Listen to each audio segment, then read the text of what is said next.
Hey there, sleepy wasteland wanderers. Tonight, we're diving into the haunting beauty of the Fallout universe, where broken cities whisper forgotten stories, and every shadow hides a tale of survival. I'll be your guide through these glowing ruins, sharing quiet moments of hope, resilience, and the eerie calm of a world long gone. So, get cozy, dim the lights, and let the hum of your Pip-Boy light our way. Don't forget to like, subscribe, and check out our full Fallout playlist for more sleepy stories from the wasteland. And if there's a Fallout tale you want to hear next, drop it in the comments.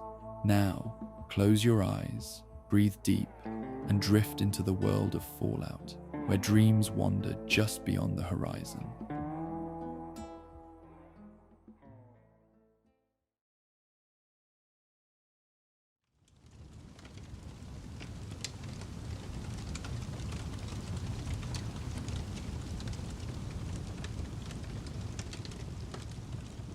Dawn broke over the Mojave wasteland in gentle increments, painting the barren landscape with subdued hues of copper and gold.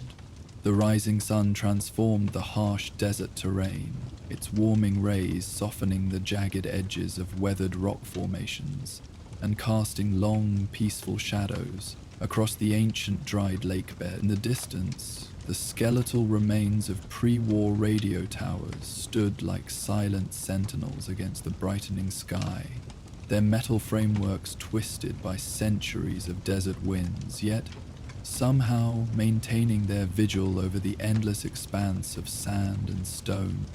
Dr. Helena Vale sat cross-legged at the entrance of her modest research camp, a collection of reinforced canvas shelters nestled within a natural alcove of red rock that provided both shade and protection from the wasteland's more dangerous inhabitants. A journal lay open across her lap, pages filled with meticulous observations about the behavioral patterns of Settlement 17, a small community of survivors who had established themselves around a functioning water purification system some 3 miles to the west.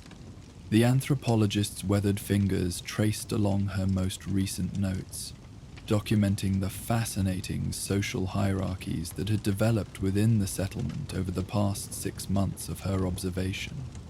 Unlike the brutal power structures common to raider groups or the rigid military discipline of organizations like the Brotherhood of Steel, Settlement 17 had evolved something more nuanced.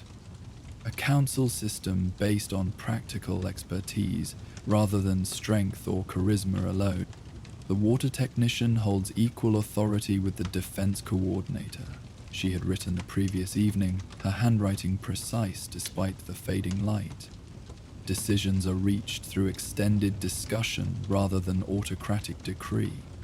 This represents a significant departure from typical wasteland governance models, suggesting that resource scarcity doesn't inevitably lead to authoritarian control structures.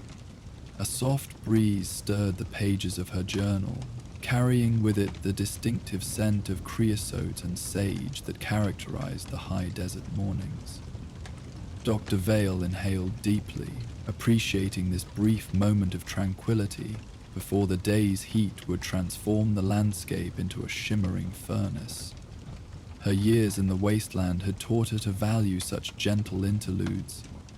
They provided necessary respite for both body and mind in an environment that could be overwhelmingly harsh. Setting aside her journal, she rose with the careful movements of someone who had learned that sudden motions attracted unwanted attention in the wasteland. Her outfit reflected practical adaptation to desert research. Lightweight but durable fabric in earth tones that provided both protection and camouflage, numerous pockets for recording devices and observation tools, and worn boots that had carried her across countless miles of hostile terrain in pursuit of understanding how humanity rebuilt itself after nuclear devastation. The morning ritual of checking her research equipment proceeded with methodical precision. Solar panels needed cleaning of the dust that accumulated nightly. Water purification tablets counted to ensure adequate supply, communication equipment tested, though she rarely used it. Isolation was essential for proper anthropological observation, preventing her presence from unduly influencing the communities she studied. As she worked through these familiar tasks, her trained awareness noted subtle anomalies in her surroundings.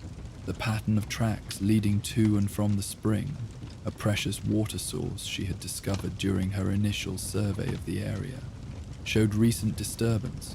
Human footprints, she expected, as Settlement 17 sent water-gathering parties every third day, but interwoven with these were other marks, larger and deeper, with the distinctive three-tiered configuration that would send most wastelanders reaching for their weapons. Deathclaw tracks. Yet something about these prints gave her pause rather than alarm. Where typical Deathclaw markings showed the chaotic patterns of predatory movement, sudden directional changes indicating hunting behavior, deep gouges from aggressive territorial displays, these tracks demonstrated something far more intriguing. They moved in deliberate patterns around the spring's perimeter, maintaining consistent distance from the human paths. Never crossing or obscuring them, the spacing suggested measured, thoughtful movement rather than bestial prowling. Dr. Vale crouched beside one particularly clear print, her analytical mind processing the implications. In her years of wasteland research, she had encountered Deathclaws numerous times, usually at distances that allowed for careful withdrawal rather than direct confrontation. She understood their behavior patterns well enough to recognize that these tracks represented something outside normal parameters. Surrounding the creatures, the tracks worked perfectly, tuition almost right unless constrained by pressure, and the creatures slipped. Curious, she murmured to herself, a habit developed during long months of solitary research. Avoidance behavior rather than territorial aggression.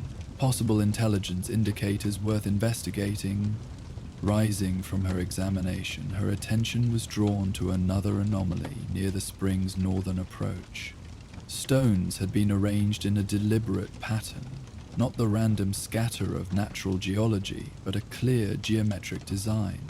The arrangement formed a series of concentric circles with radiating lines, reminiscent of both ancient petroglyphs and mathematical diagrams. Each stone had been carefully selected for size and shape, placed with precision that spoke of intentionality rather than coincidence.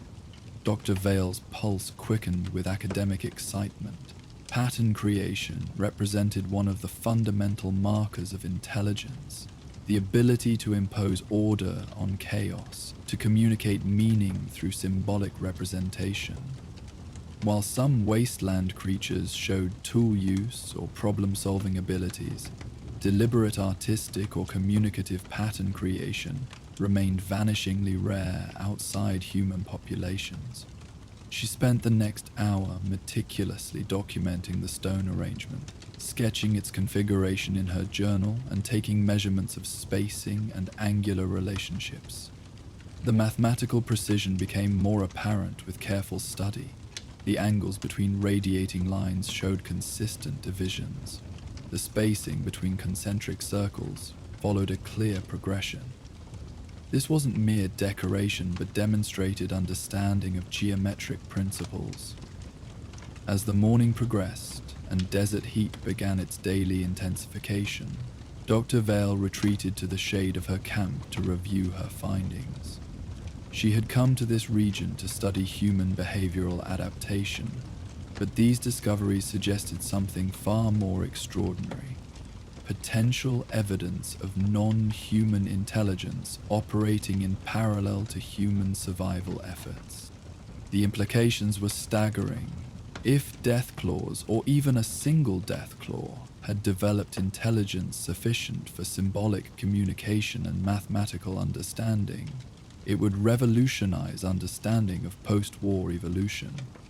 The radiation that had transformed the wasteland had created numerous mutations.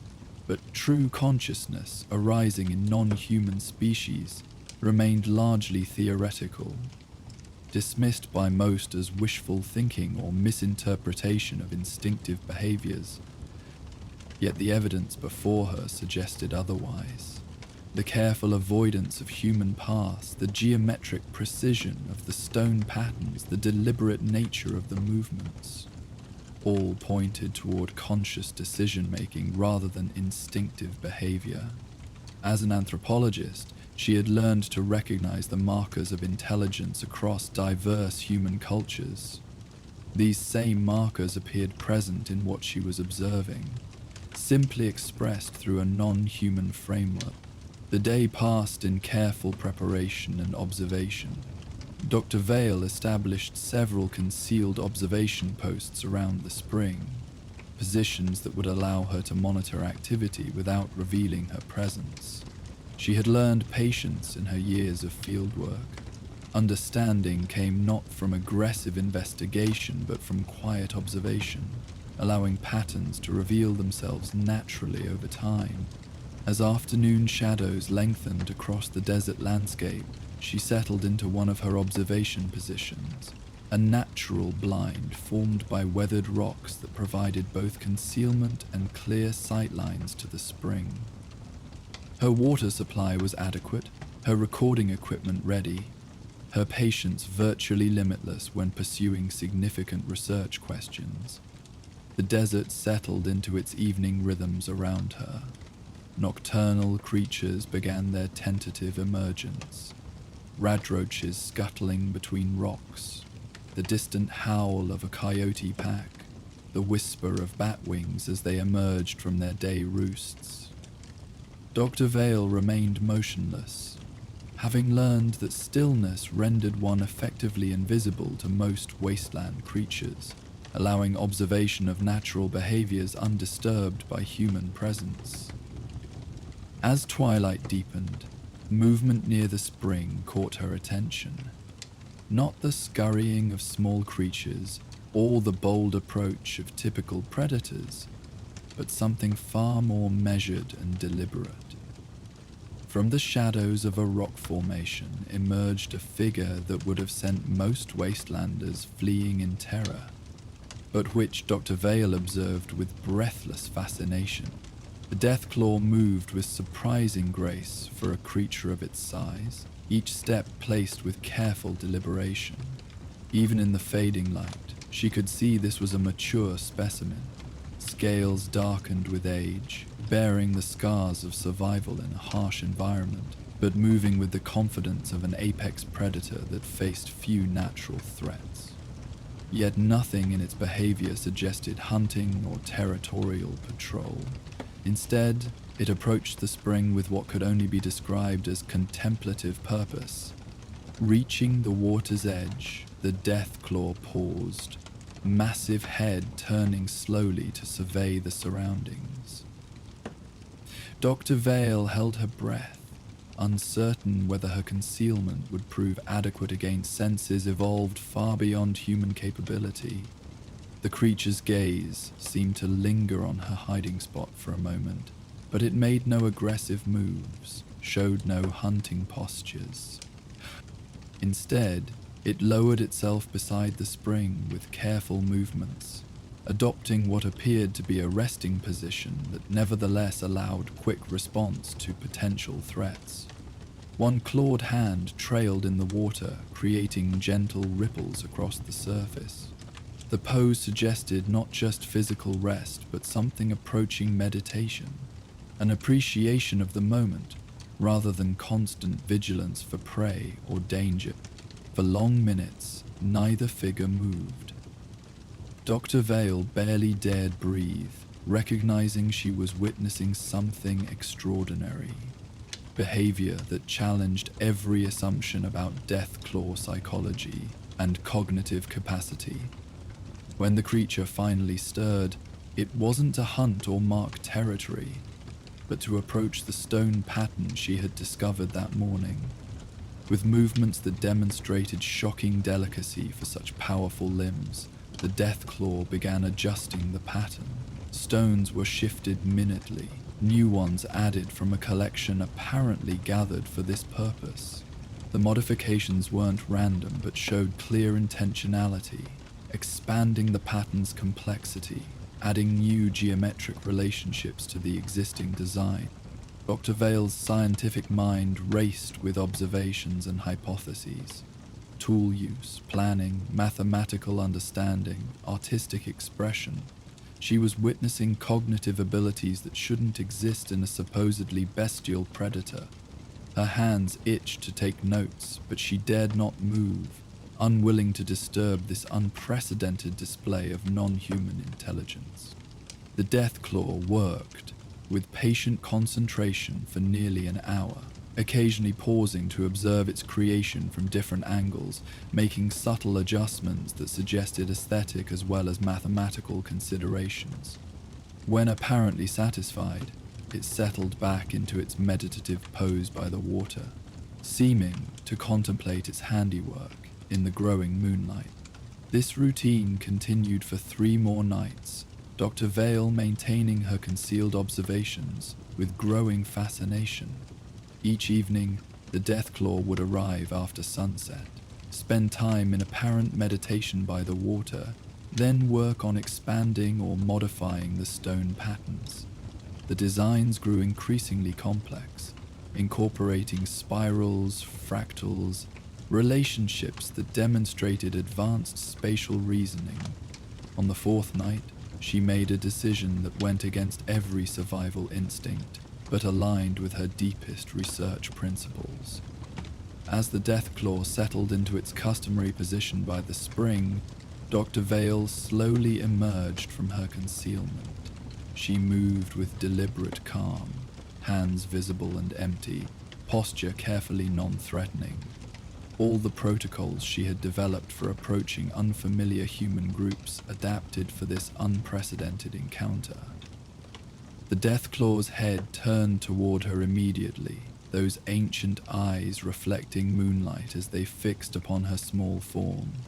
Yet it didn't rise, didn't adopt threatening postures. Instead, it remained still, watching with what she could only interpret as curiosity rather than aggression. Dr. Vale stopped at a respectful distance, close enough for communication attempts but far enough to avoid seeming confrontational. For long moments they regarded each other across the divide of species. An elderly human woman whose life had been devoted to understanding, and an ancient predator whose intelligence had somehow transcended its origin. Moving slowly, she lowered herself to sit cross-legged on the sandy ground, mirroring the Deathclaw's relaxed posture. Her heart raced, but her hands remained steady as she reached for the small notebook always carried in her pocket. With careful movements, she began sketching the stone pattern, occasionally glancing up to ensure her actions weren't perceived as threatening. The Deathclaw watched with unmistakable interest, head tilting slightly as she worked. When she finished her sketch, she carefully placed the notebook on the ground between them, open to display her drawing, a clear attempt at communication, acknowledging the intelligence behind the pattern's creation. What happened next exceeded her wildest academic hopes. The Deathclaw extended one massive clawed hand, not toward her, but toward a collection of smaller stones nearby. With delicate precision, it began arranging them in a new pattern, simpler than the large installation, but clearly intentional. When complete, it sat back, gaze moving between the pattern and Dr. Vale with obvious expectation. She studied the new arrangement, recognizing mathematical relationships, possibly representing numerical concepts or spatial relationships. With growing excitement, she created her own small pattern in response, building on the concepts the Deathclaw had demonstrated. Back and forth they went, exchanging increasingly complex stone arrangements, establishing the rudiments of symbolic communication through shared mathematical understanding. As the night progressed, Exhaustion eventually forced Dr. Vale to indicate through gestures that she needed rest. The Deathclaw seemed to understand, making no move to follow as she carefully withdrew to her camp. But the next evening, she returned to find it already waiting by the spring, new patterns prepared for their continued exchange. Weeks passed in this extraordinary routine. Each night brought new developments in their communication, moving from simple mathematical concepts to more complex symbolic representations. Dr. Vale learned to recognize what she interpreted as questioning arrangements, patterns that seemed to invite response or expansion. The Deathclaw demonstrated remarkable memory, recreating patterns from previous nights with perfect accuracy, building on established concepts. One evening, as they worked with their stone arrangements, the Deathclaw did something that forever changed Dr. Vale's understanding. It created a pattern clearly representing the spring circular center with radiating lines indicating water flow. Then, with careful deliberation, it placed two stones at opposite sides, one rough and angular, one smooth and small. After ensuring she was watching, it moved both stones to the water representation, placing them side by side. The meaning was unmistakable. It was representing their meetings, their shared presence at the spring. More than mathematical communication, this was conceptual representation, the ability to symbolize complex ideas about self, other, and relationship.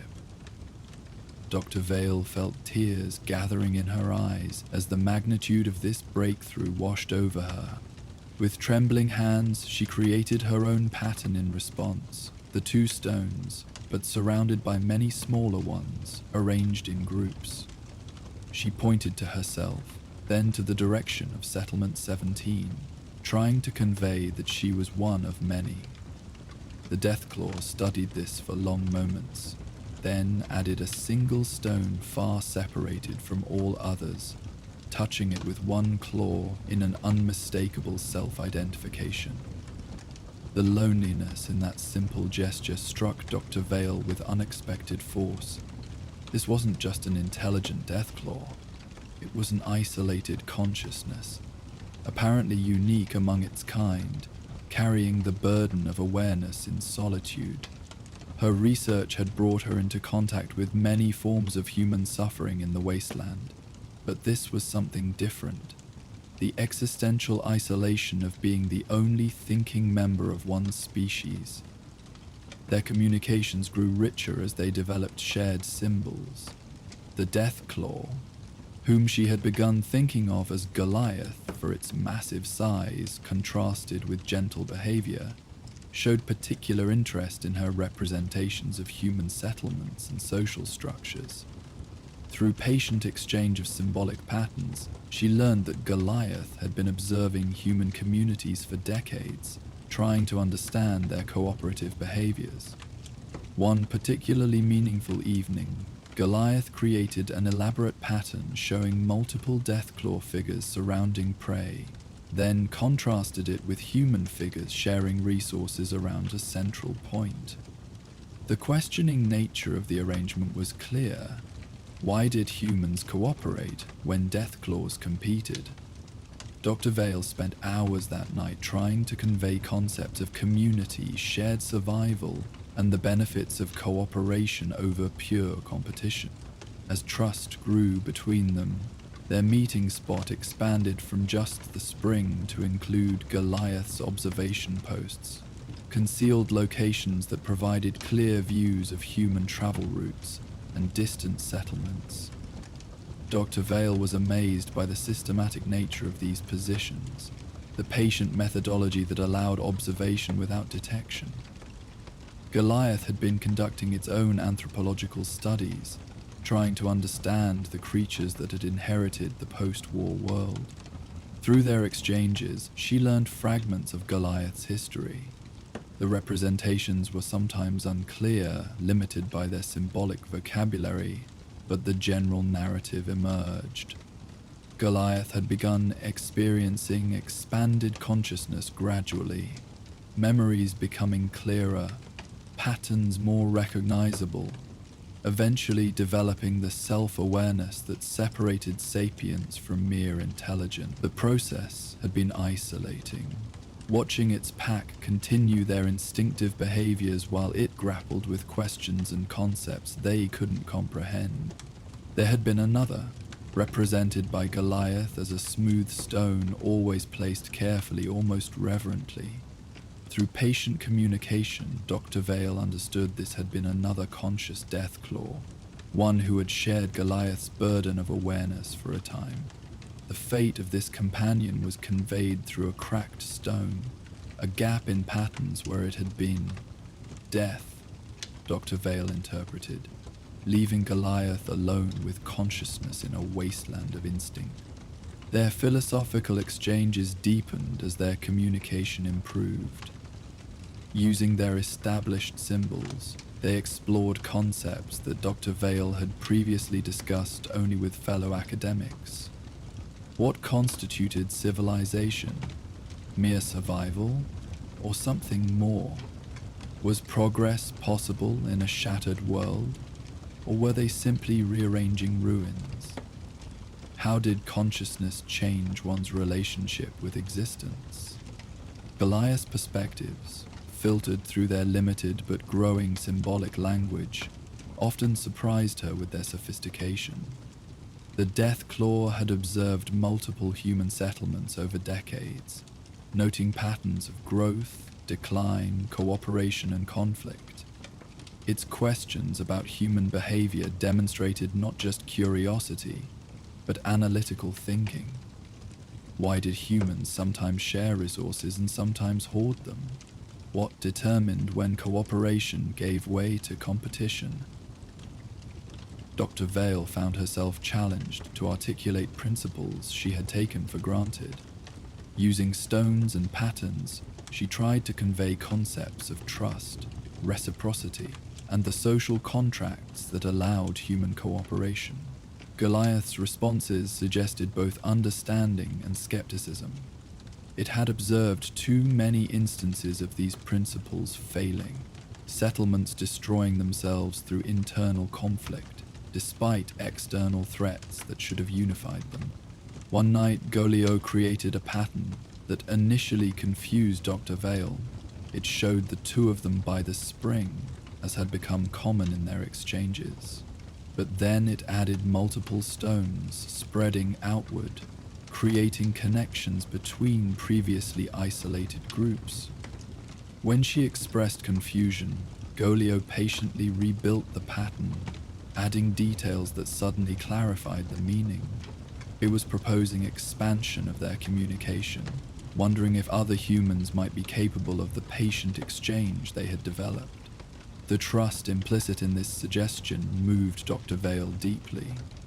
Goliath was risking exposure, potentially fatal discovery, based on their weeks of peaceful interaction.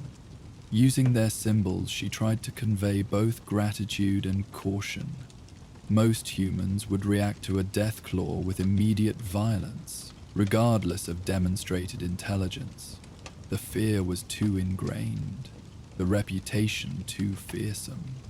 But perhaps, with careful selection and preparation, others might be brought into their extraordinary exchange. The first test came sooner than expected. During one of their evening meetings, the sound of approaching footsteps interrupted their pattern work. Human footsteps, moving with the purposeful stride of someone familiar with the terrain. Dr. Vale recognized the gate. Flint, one of Settlement 17's scouts, likely investigating the spring as a potential water source. Goliath's massive form tensed, instincts warring with intellect. Dr. Vale moved quickly but calmly, positioning herself between the Deathclaw and the approaching human, hands spread in a gesture that asked for trust. Their eyes met, human and Deathclaw, and she saw the moment of decision, intelligence overruling instinct. Goliath withdrew into the shadows with surprising stealth for such a large creature, becoming virtually invisible among the rock formations. Dr. Vale composed herself, settling beside their patternwork as if she had been studying alone, just as Flint emerged into the spring's clearing. The scout stopped abruptly upon seeing her, hand moving instinctively toward his weapon before recognition set in. "Dr. Vale? Didn't expect to find anyone out here, especially after dark. This area's supposed to be Deathclaw territory." "Indeed," she replied calmly, making no effort to conceal the stone patterns that surrounded her. "Yet I found it remarkably peaceful for my research. The rumors of Deathclaw presence seem to be exaggerated. I've been coming here for weeks without incident." Flint's eyes narrowed as he studied the patterns, clearly puzzled by their complexity. "This your work, Doc? Looks like, I don't know, some kind of mathematical thing?" "Anthropological experiments," she said, allowing a touch of academic enthusiasm to color her voice. "I'm studying pattern recognition and mathematical concepts across different cultural groups. The isolation here allows me to work without disturbance." The explanation seemed to satisfy him, fitting with the settlement's perception of her as a harmless, if eccentric, researcher. After confirming the spring's water was clean and discussing possible sharing arrangements that wouldn't interfere with her work, Flint departed with a promise to report the resource to the settlement council. Once his footsteps faded into the distance, Goliath emerged from concealment. The Deathclaw moved with what Dr. Vale could only interpret as approval, creating a new pattern that clearly represented the successful deception. Then, with touching deliberateness, it added stones, showing Flint's path leading away, unharmed, a philosophical statement about choosing non-violence, even when violence would have been easier. Their relationship evolved further after this incident. Goliath seemed to gain confidence in the possibility of coexistence, while Dr. Vale began documenting their exchanges more thoroughly, knowing she was witnessing something unprecedented in post-war history. Her journals filled with sketches of their patterns, notes on their developing symbolic language, and philosophical reflections on the nature of consciousness and communication across species boundaries. One particularly meaningful night, Goliath led her to its most private space, a cave system that served as both shelter and meditation space. The walls bore scratch marks that initially appeared to be territorial markings, but on closer inspection revealed themselves as early attempts at pattern creation, the fumbling beginnings of symbolic thought preserved in stone. It was like being shown the diary of an emerging consciousness, each mark representing a step towards self-awarenessness. In the deepest chamber, Goliath showed her something that brought tears to her eyes, a carefully maintained memorial to its lost companion. Stones arranged in patterns of obvious meaning, objects collected and preserved, all speaking to the depth of loss possible only for a conscious being capable of forming meaningful relationships. Dr. Veo added her own stone to the memorial, a gesture of respect that Goliath accepted with visible emotion. As weeks turned to months, their communication achieved remarkable sophistication. They developed symbols for abstract concepts: time, possibility, hope, loss. Their philosophical exchanges explored questions that had occupied human thinkers for millennia, approached from Goliath's unique perspective as a conscious predator trying to understand consciousness itself. One evening, Goliath created a pattern that posed a question Dr. Vale had been dreading. The arrangement showed multiple Deathclaws, then a transformation indicated by concentric circles, ending with all of them showing the consciousness symbol they had developed. Goliath was asking if its intelligence could be shared, if other Deathclaws could be awakened to consciousness. The question touched on fundamental issues of evolution, consciousness, and responsibility. Through painstaking pattern work, Dr. Vale tried to convey her understanding that Goliath's consciousness seemed to be a unique combination of factors, possibly unrepeatable. But more than that, she posed the ethical question back. Was consciousness a gift or a burden? Goliath's own experience of isolation suggested the answer wasn't simple.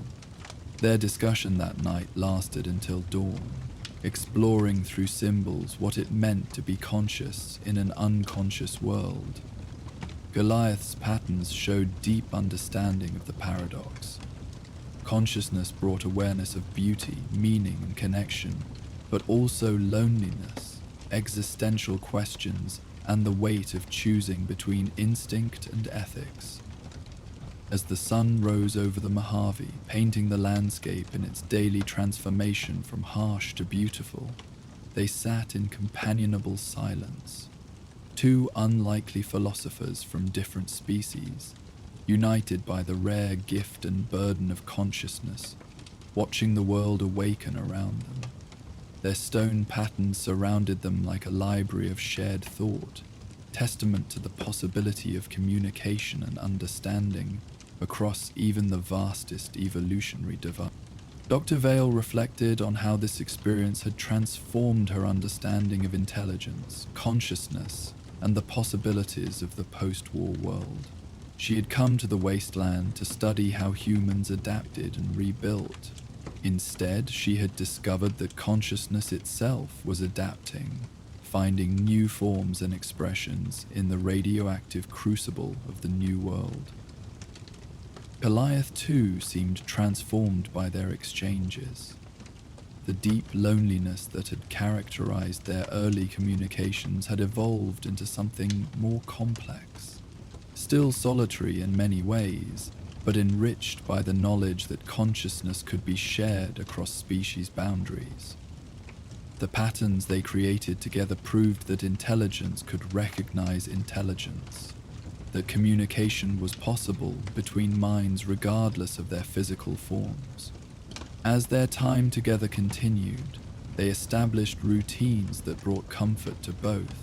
Evening meetings at the spring for philosophical exchanges, morning observations from Goliath's vantage points, where Dr. Vale learned to see human settlements through non-human eyes, and collaborative pattern work that grew ever more sophisticated and beautiful.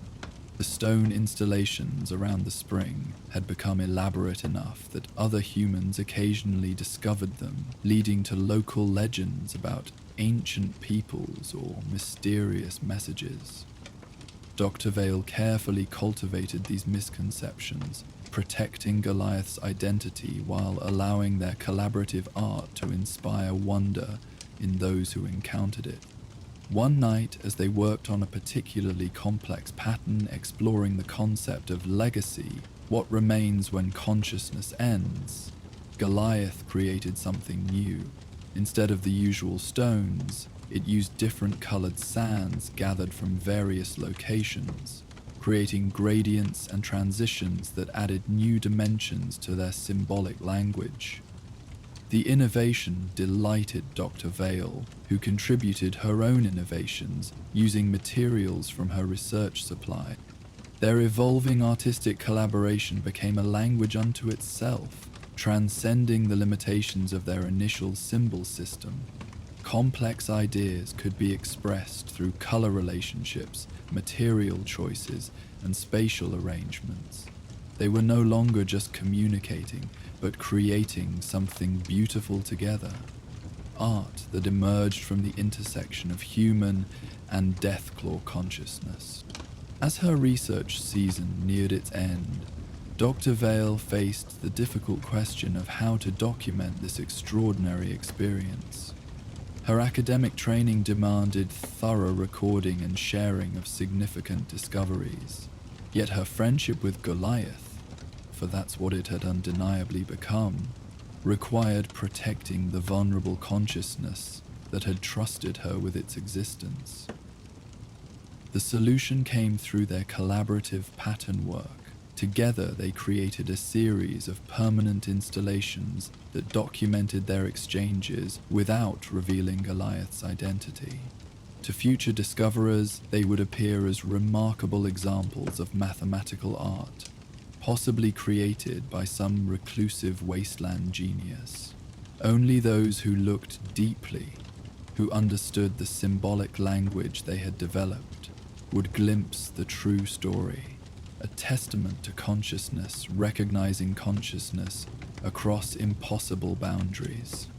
On her last night before returning to document her official research on Settlement 17, Dr. Vale and Goliath sat beside the spring where their journey had begun.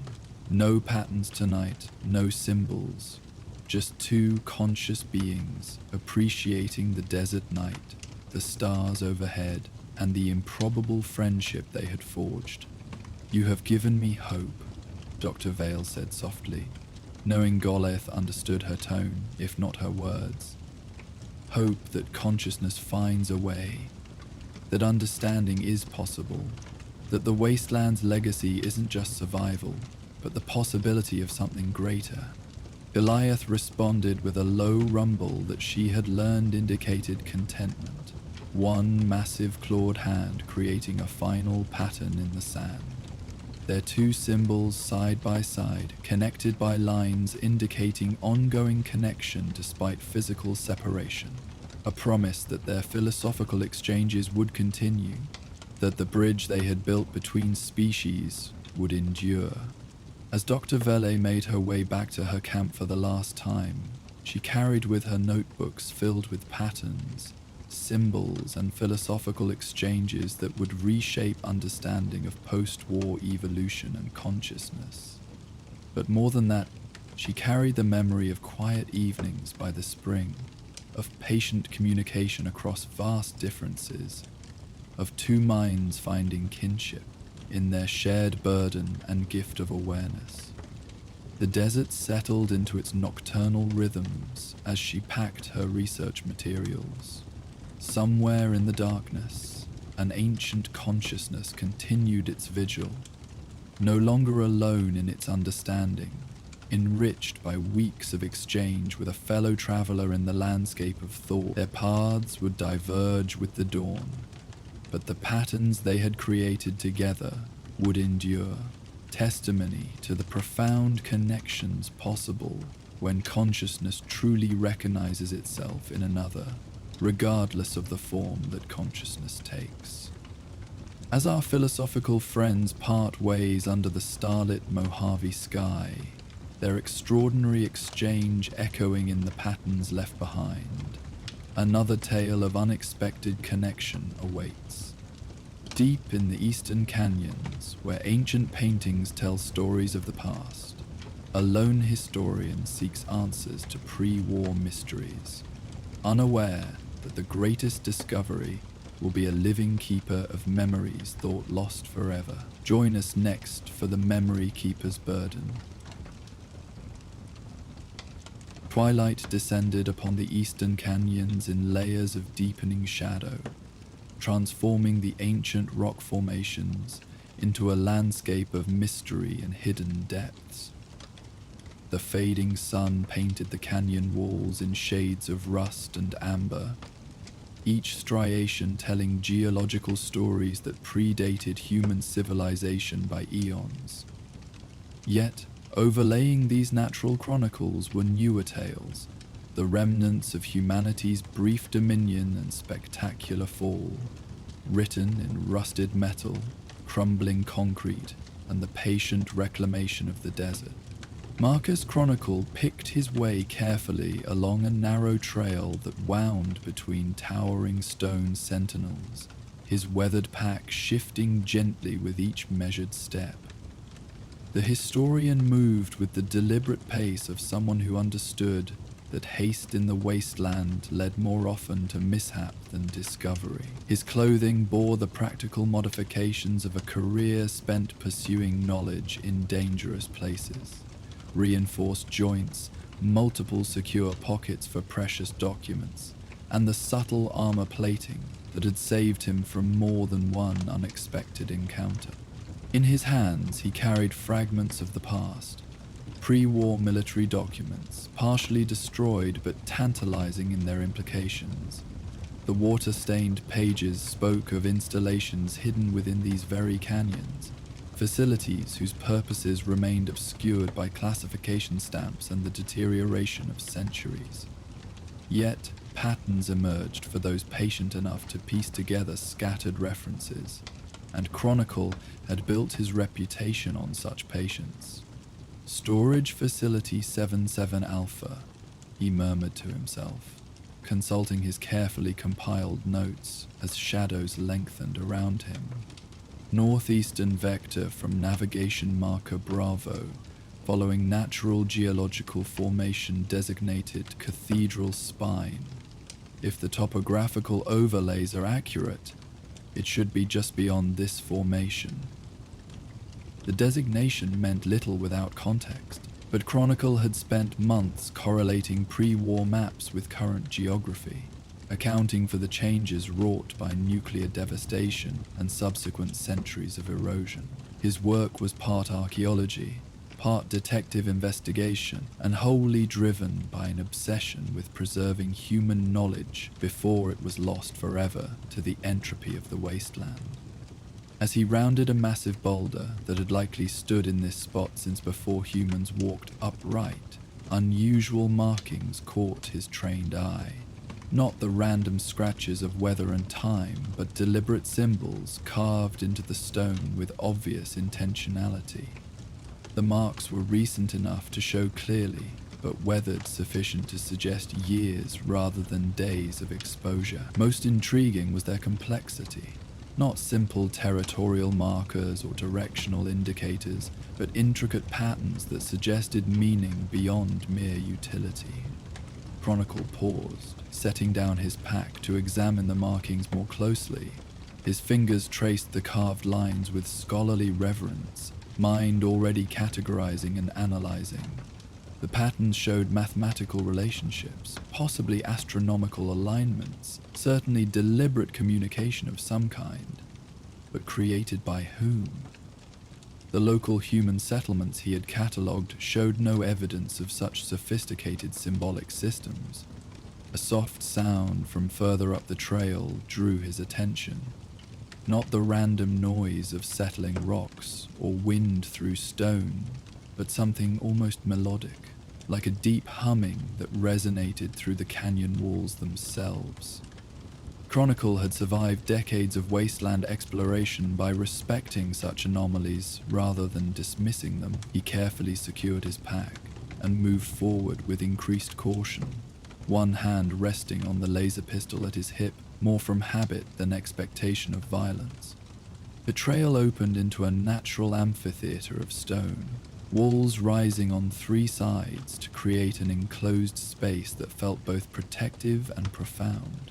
But it was what covered these walls that stopped Chronicle in his tracks, breath catching with the excitement of unprecedented discovery. Paintings covered the stone surfaces, not mere decorative images, but complex narrative scenes that spoke of deliberate historical record-keeping. The artwork showed remarkable sophistication in both technique and content. Natural pigments had been applied with obvious skill, creating images that remained vivid despite age. But it was the subject matter that truly stunned the historian. The paintings depicted Deathclaws, but not as the mindless predators of wasteland legend. These images showed Deathclaws engaged in complex activities, teaching young, creating tools, gathering in what appeared to be ceremonial configurations, even what looked like astronomical observations. "Impossible," Chronicle breathed, moving closer to examine the paintings with trembling hands. His entire academic worldview shifted as he processed the implications. Intelligence in Deathclaws? Not just problem-solving capability, but actual culture, sufficient to create historical records? It challenged everything the scholarly community believed about post-war evolution. The humming sound came again, closer now, reverberating through the stone beneath his feet. Chronicle turned slowly, hands still on his weapon but making no move to draw it. His years of research had taught him that the greatest discoveries often came from approaching the unknown with curiosity rather than fear. From the shadows at the amphitheater's far end, a figure emerged that would have sent most wastelanders fleeing in terror. The Deathclaw stood at least 9 feet tall, scales bearing the darker coloration that came with advanced age, moving with a deliberate grace that spoke of controlled power rather than bestial aggression. But it was the eyes that held Chronicle transfixed, ancient, intelligent, studying him with the same analytical intensity he had applied to the wall paintings. For a long moment, neither moved. Historian and Deathclaw regarded each other across a divide of species, evolution, and fundamental nature. Chronicle's mind raced through options, but his deepest instincts, the ones that had led him to spend his life preserving knowledge, recognized something profound in this encounter. Slowly, carefully, he removed his hand from his weapon and held both palms open in a universal gesture of peaceful intent. The Deathclaw's massive head tilted slightly, a gesture so remarkably human in its curiosity that Chronicle felt his worldview shift another degree. Then, in a voice that rumbled like distant thunder through ancient caves, it spoke. "You seek the past. I am its keeper." The words were carefully pronounced, shaped by vocal cords never designed for human speech, but managed through what must have been tremendous effort and practice. Chronicle's legs nearly gave out from shock, but scholarly fascination quickly overtook fear. He was witnessing something that shouldn't exist. A speaking Deathclaw, intelligent enough not just for language, but for abstract concepts like history and preservation. Yes, Chronicle managed, voice steadier than he felt.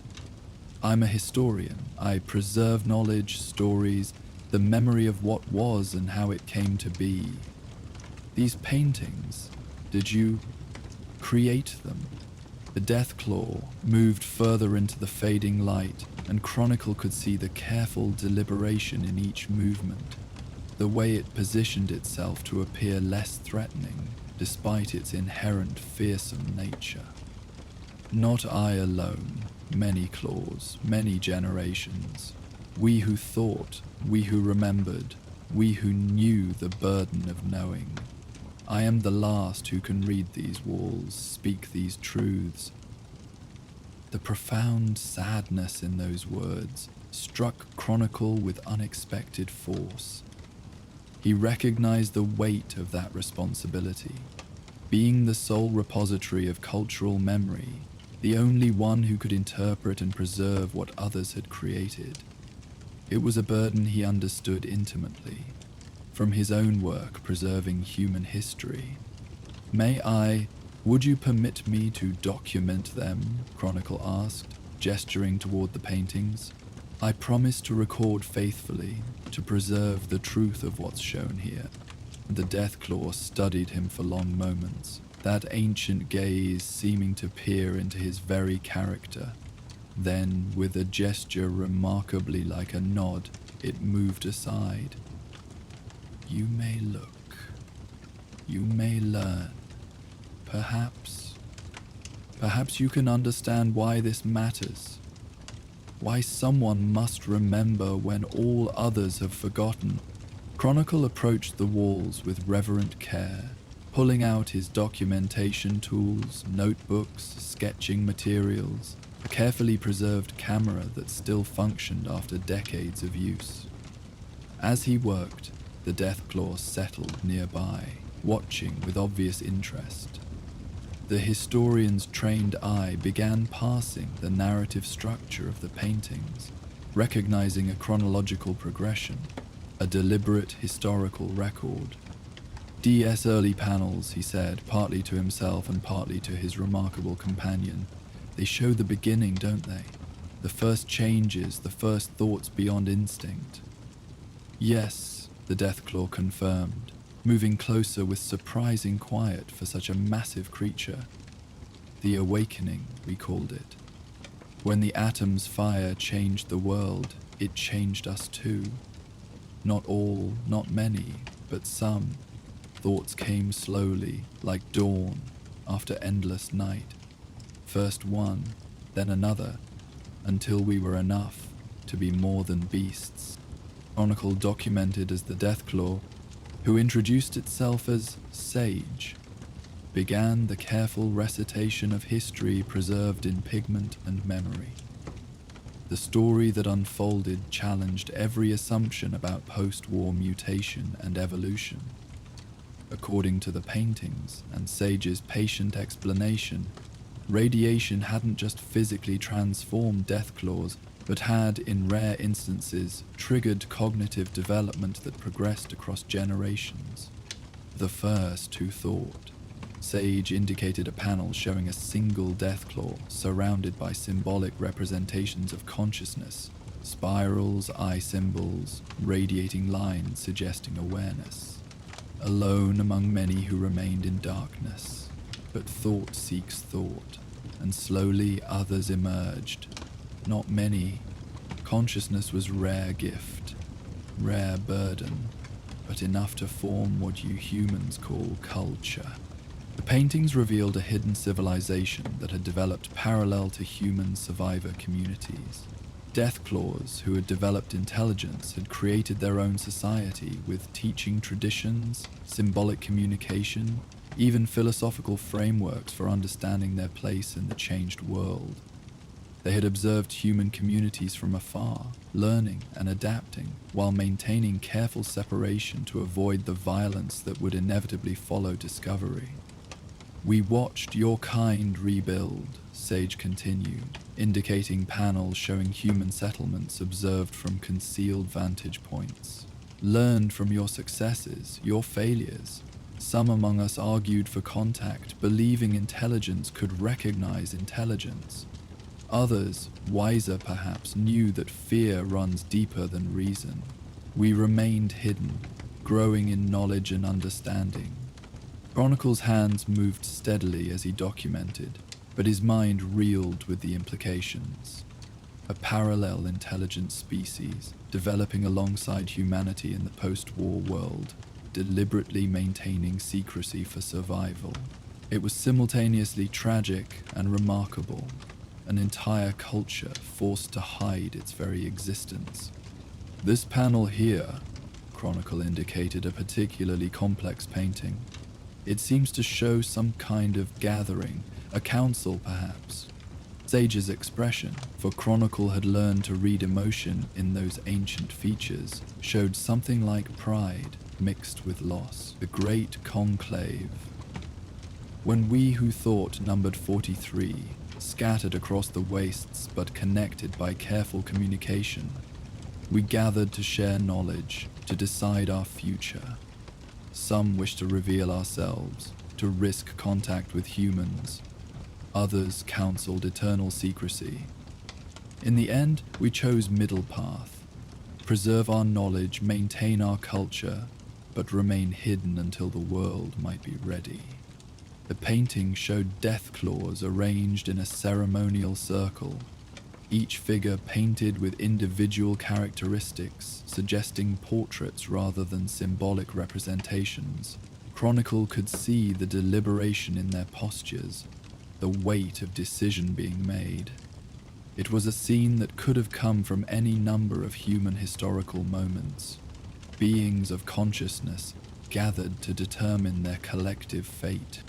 But something went wrong, Chronicle observed, noting the paintings that followed showed declining numbers, figures marked with symbols he was beginning to recognize as representing death or loss. "Time was our enemy," Sage replied, voice heavy with centuries of grief. "We who thought lived long but not forever, and the gift of consciousness, it did not always pass to offspring. Many clutches produced only instinct, no matter how carefully we taught. Our numbers dwindled. The last conclave was 30 years ago. Only 5 attended. Now only I remain to remember all who were, all who thought and dreamed and died unknown to the world. Chronicle paused in his documentation, overcome by the profound tragedy of what he was hearing. An entire intellectual tradition, a unique perspective on existence, reduced to a single keeper of memory.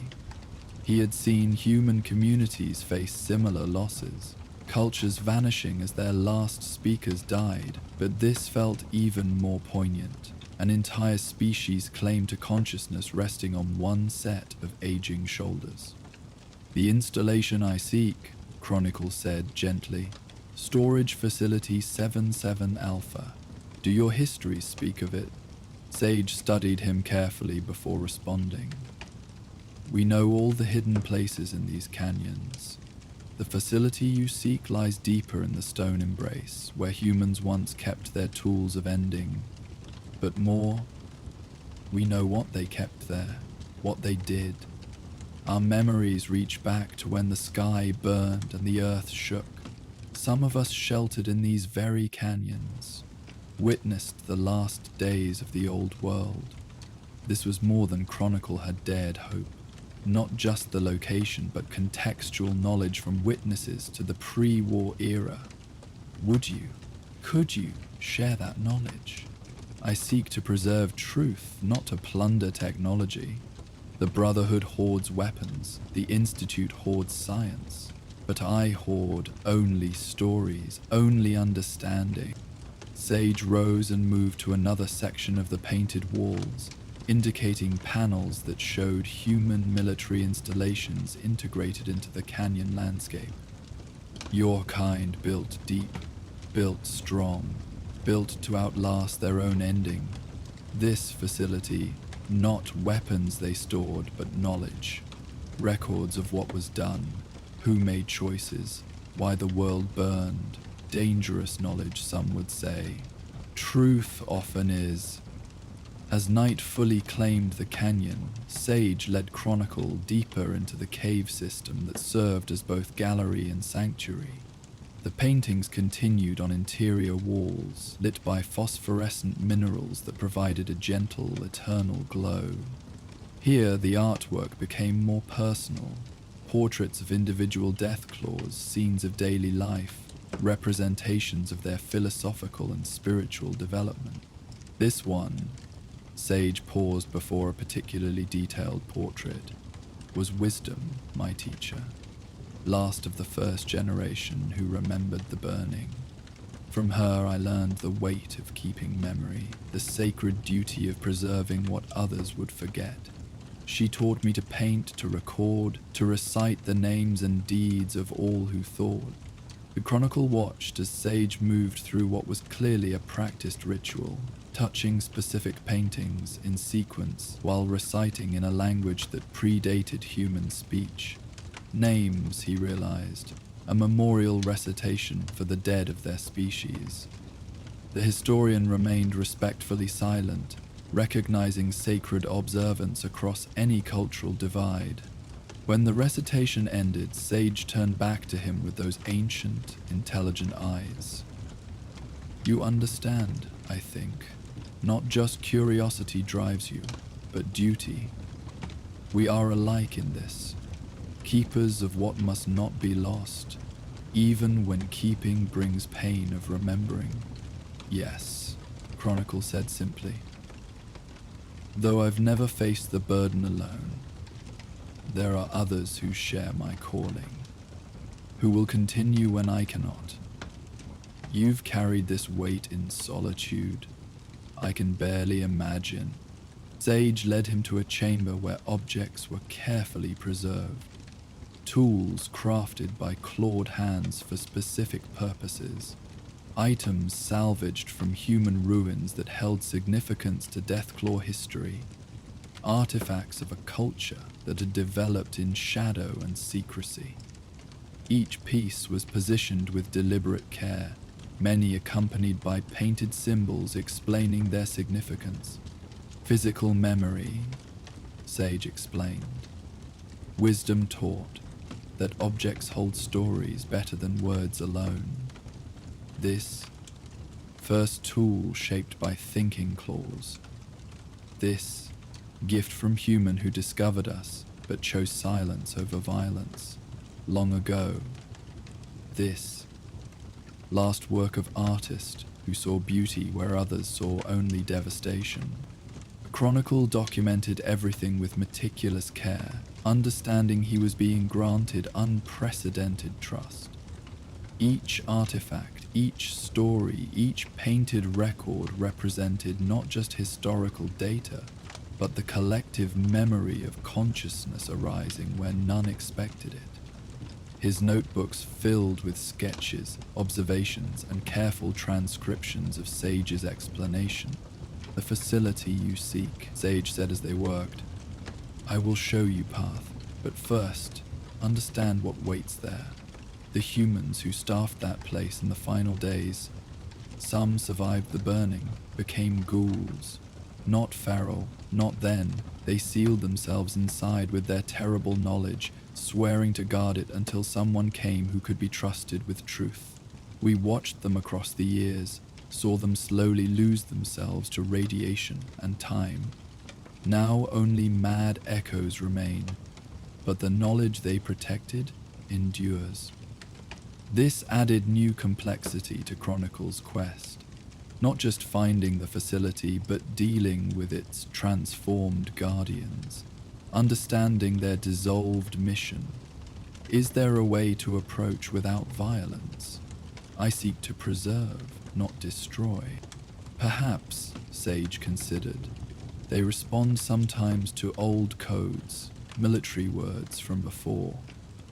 I can teach you what we learned from observation, but prepared you must be.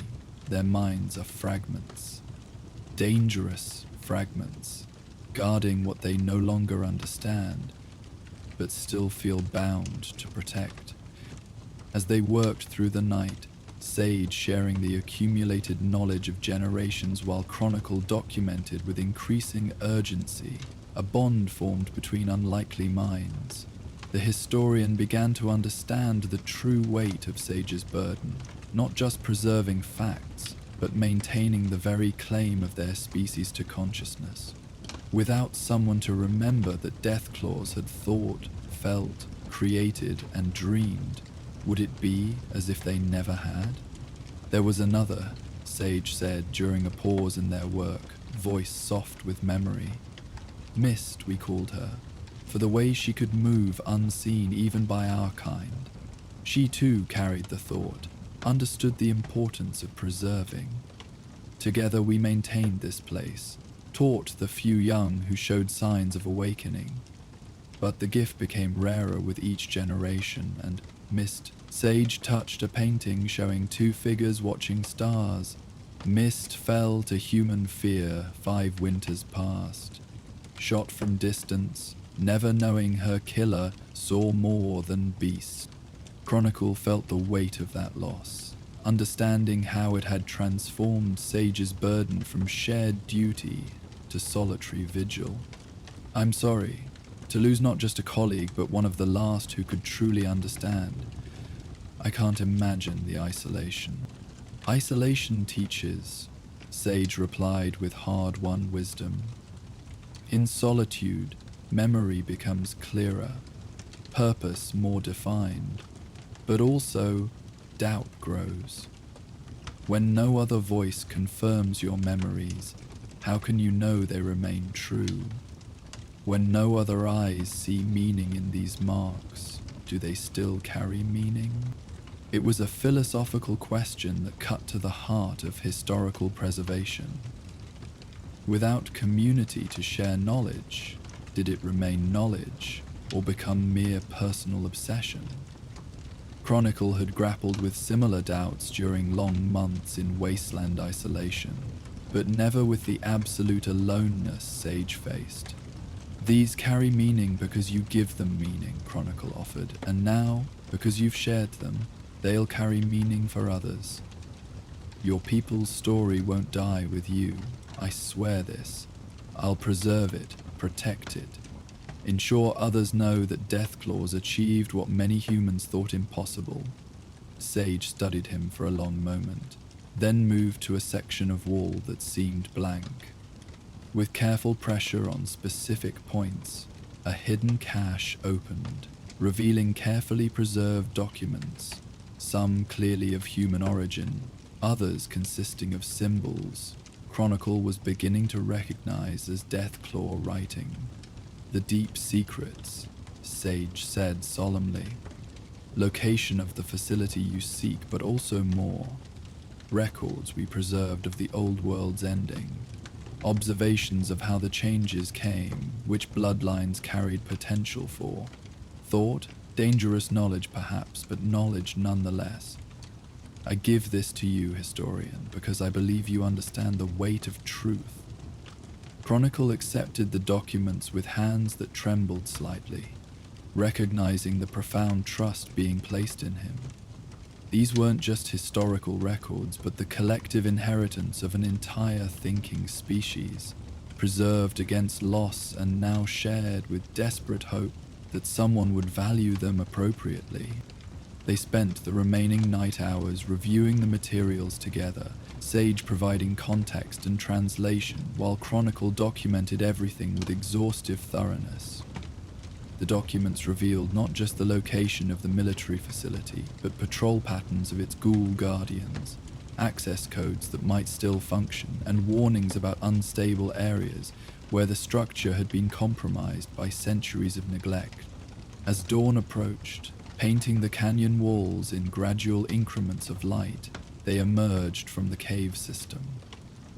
The morning air carried the cool clarity of desert elevations, and both beings paused to appreciate the transformation of harsh landscape into temporary beauty.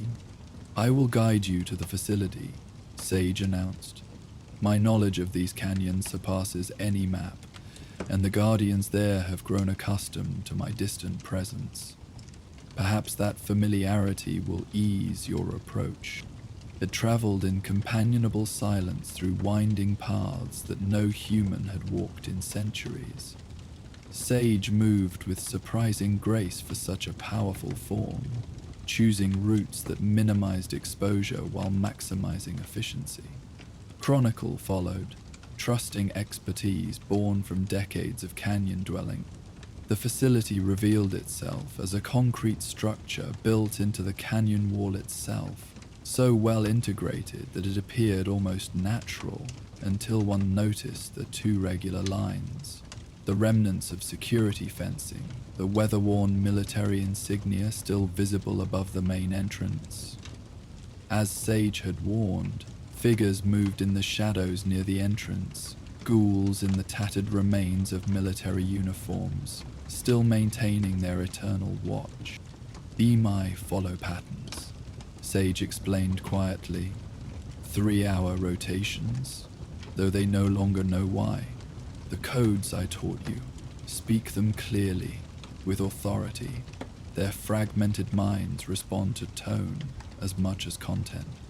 Chronicle nodded, steeling himself for the approach, but before he could move forward, Sage placed a clawed hand on his shoulder with surprising gentleness. After you have found what you seek, will you return? There are more stories to tell, more memories to preserve. Perhaps sharing the burden makes it lighter for both who share.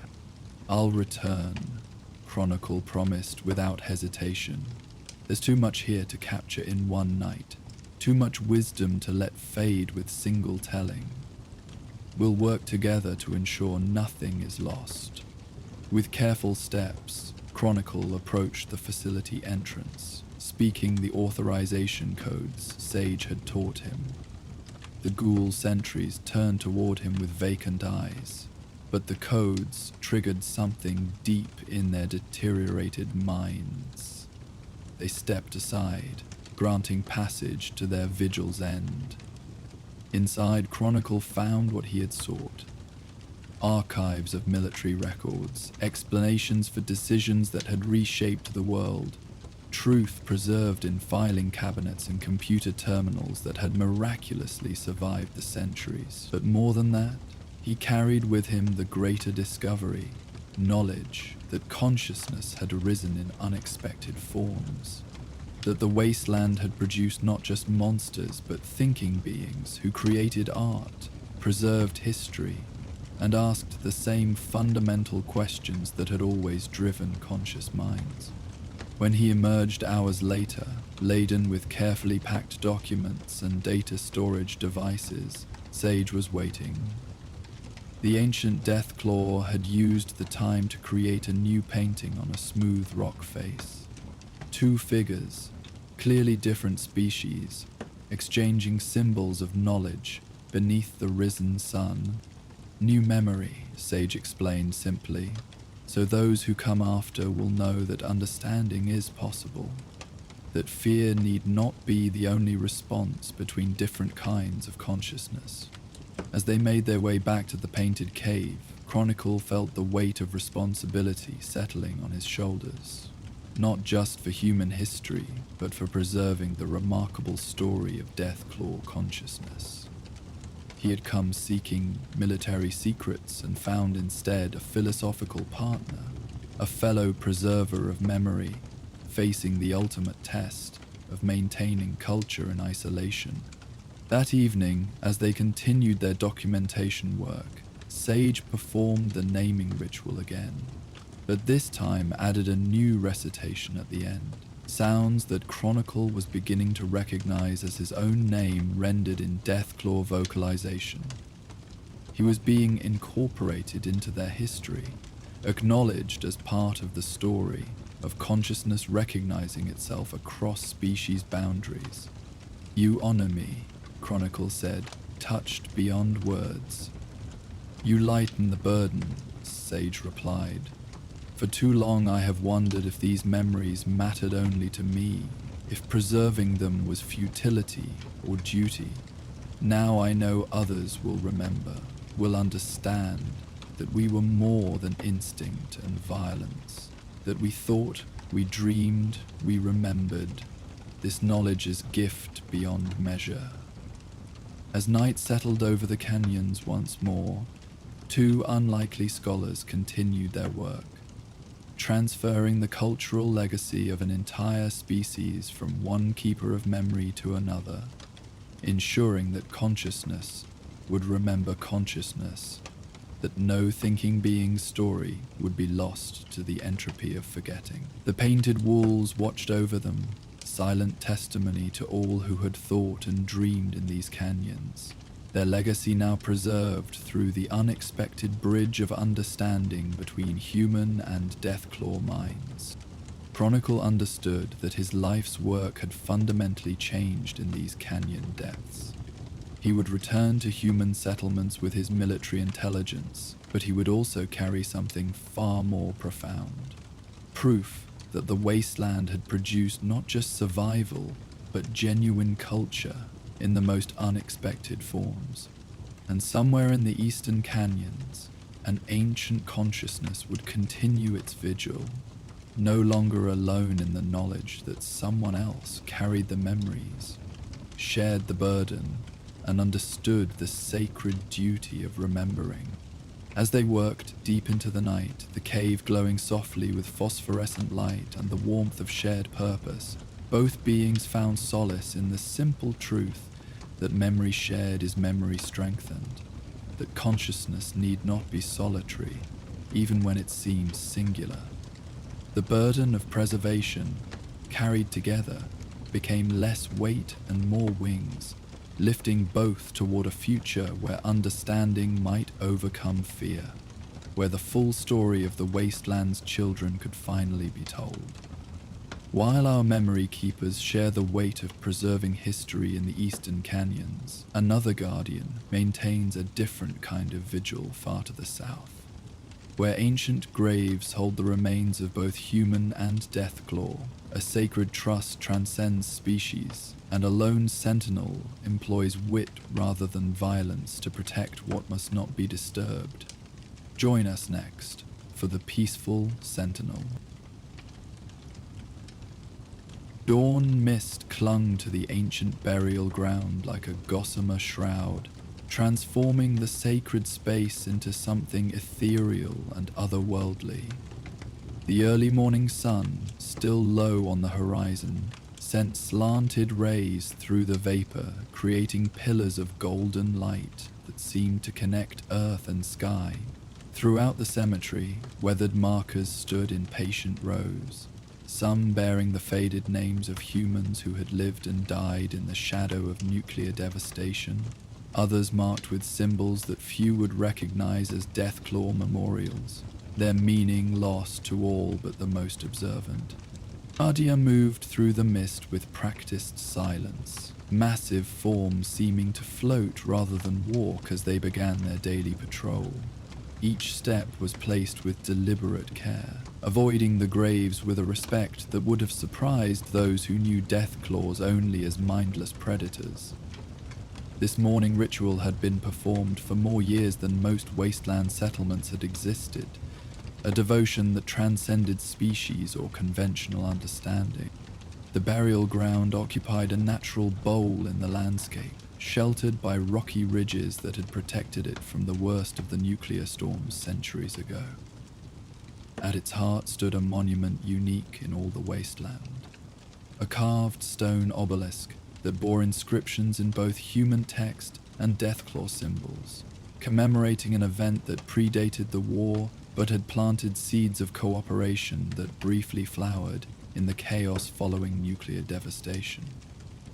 Guardian paused before this central monument, as was their custom each dawn, one massive clawed hand touching the stone with surprising gentleness. The inscriptions told a story few now living could read in its entirety, of a pre-war industrial accident that had trapped both human workers and escaped Deathclaw specimens in a collapsed underground facility, of how survival had required cooperation between species that should have been mortal enemies, of bonds formed in darkness that had persisted even after rescue. "We remember," Guardian spoke in the rumbling undertone that characterized Deathclaw's speech, words meant for the dead rather than any living ear. "We honor the covenant made in darkness, the truth learned in extremity, that consciousness recognizes consciousness, that survival shared creates bonds stronger than fear." The morning inspection continued with methodical thoroughness. Each section of the burial ground received careful attention, Guardian checking for signs of disturbance, weather damage, or the encroachment of wasteland creatures that might not share their reverence for this sacred space. Where time had toppled a marker, Guardian carefully restored it. Where wind had scattered offerings left by rare, respectful visitors, they were gathered and replaced with thoughtful consideration. Near the eastern perimeter, fresh tracks in the sandy soil caught Guardian's attention. Boot prints, multiple sets, moving with the purposeful pattern of those searching rather than passing through. The tracks were recent, perhaps only hours old, and their configuration suggested an organized group rather than random wanderers. More concerning were the subtle signs of equipment, deeper impressions suggesting heavy packs, drag marks that might indicate detection devices or excavation tools. Guardian studied these signs with the analytical capability that set them apart from their instinct-driven kin. Treasure hunters, most likely. The burial ground's location was not widely known, but rumors persisted in certain circles of pre-war caches hidden among the graves, of valuable technology buried with those who had died protecting secrets. Such rumors were not entirely false. Some graves did hold more than remains, but the treasures here were of memory and meaning rather than material wealth. Moving to one of their carefully concealed observation posts, Guardians settled into patient watchfulness. The hunters would return. They always did once they had identified a target. And when they came, Guardian would be ready, with defenses more subtle than claw or fang, protection that honored the peaceful covenant this ground represented. The day passed in quiet vigilance. Guardian used the time productively, maintaining the grounds with careful attention. Weathered flowers were removed and replaced with desert blooms that would last longer in the harsh environment. Sand that had accumulated against markers was cleared away. The paths between sections were swept clean, maintaining the dignity of the space despite centuries of abandonment by the world beyond. As afternoon shadows began to lengthen, the anticipated intrusion materialized. 5 figures approached from the south, moving with the casual confidence of those who believed themselves alone in the wasteland. Their equipment confirmed Guardian's assessment: metal detectors, excavation tools, weapons for protection against wildlife. Treasure hunters drawn by greed to disturb the sleep of the honored dead. Guardian observed from concealment as the group entered the burial ground, their leader, a weathered woman with scavenged combat armor, directing the others to spread out and begin scanning. Their voices carried clearly in the still air, revealing their intentions with unfortunate clarity. Maddox said pre-war military personnel were buried here, the leader announced, her tone mixing authority with anticipation. Full-dress uniforms mean medals, insignia, maybe personal effects worth a fortune to collectors. Check every marker, but focus on the ones with military designations. The casual disrespect in her words stirred something deep in Guardian's consciousness. Not rage, for that was too simple an emotion, but a profound sadness at humanity's capacity to desecrate what should be sacred. Yet the Covenant demanded response without violence, protection through wisdom rather than strength. From their position, Guardian began implementing the first phase of their defensive strategy. Using acoustic properties of the surrounding rocks that they had studied for decades, they created a low-frequency vibration, below human hearing but felt in the bones, the type of sensation that triggered primal unease without conscious awareness of its source. The effect was immediate. The treasure hunters began glancing around nervously, hands moving unconsciously toward weapons. "Anyone else feel that?" one of them asked, voice carrying an edge of worry that hadn't been present moments before. "Feel what?" the leader snapped, but her own movements had become less certain, her scanning pattern disrupted by constant checking of their surroundings. The Guardian intensified the subsonic emanations slightly, adding harmonic frequencies that created the sensation of being watched. It was a technique learnt through years of patient experimentation, understanding how environmental factors could influence human psychology without direct confrontation. The treasure hunter's efficiency decreased markedly as primitive instincts began overriding their conscious goals. Among the group, however, one member seemed less affected than the others. A younger man, carrying surveying equipment rather than excavation tools, paused in his assigned section and looked around with curiosity rather than fear. His gaze swept the surrounding ridges with methodical precision, suggesting analytical rather than superstitious thinking. "There's something off about the acoustics here," he announced, voice carrying the tone of someone solving a puzzle rather than succumbing to fear. "The rock formations, they're creating some kind of resonance. Natural phenomenon, probably, but unusual." This one bore watching. Guardian mentally designated him as Seeker for the intelligence evident in his observation. While the others might be driven away by fear, this one would require more sophisticated deterrence. It was a challenge Guardian welcomed, intelligence responding to intelligence, even across the divide of species and purpose. As evening approached, Guardian implemented the next phase of their protection strategy. Using paths worn smooth by centuries of their passage, they moved silently to positions where small disturbances could create maximum psychological impact.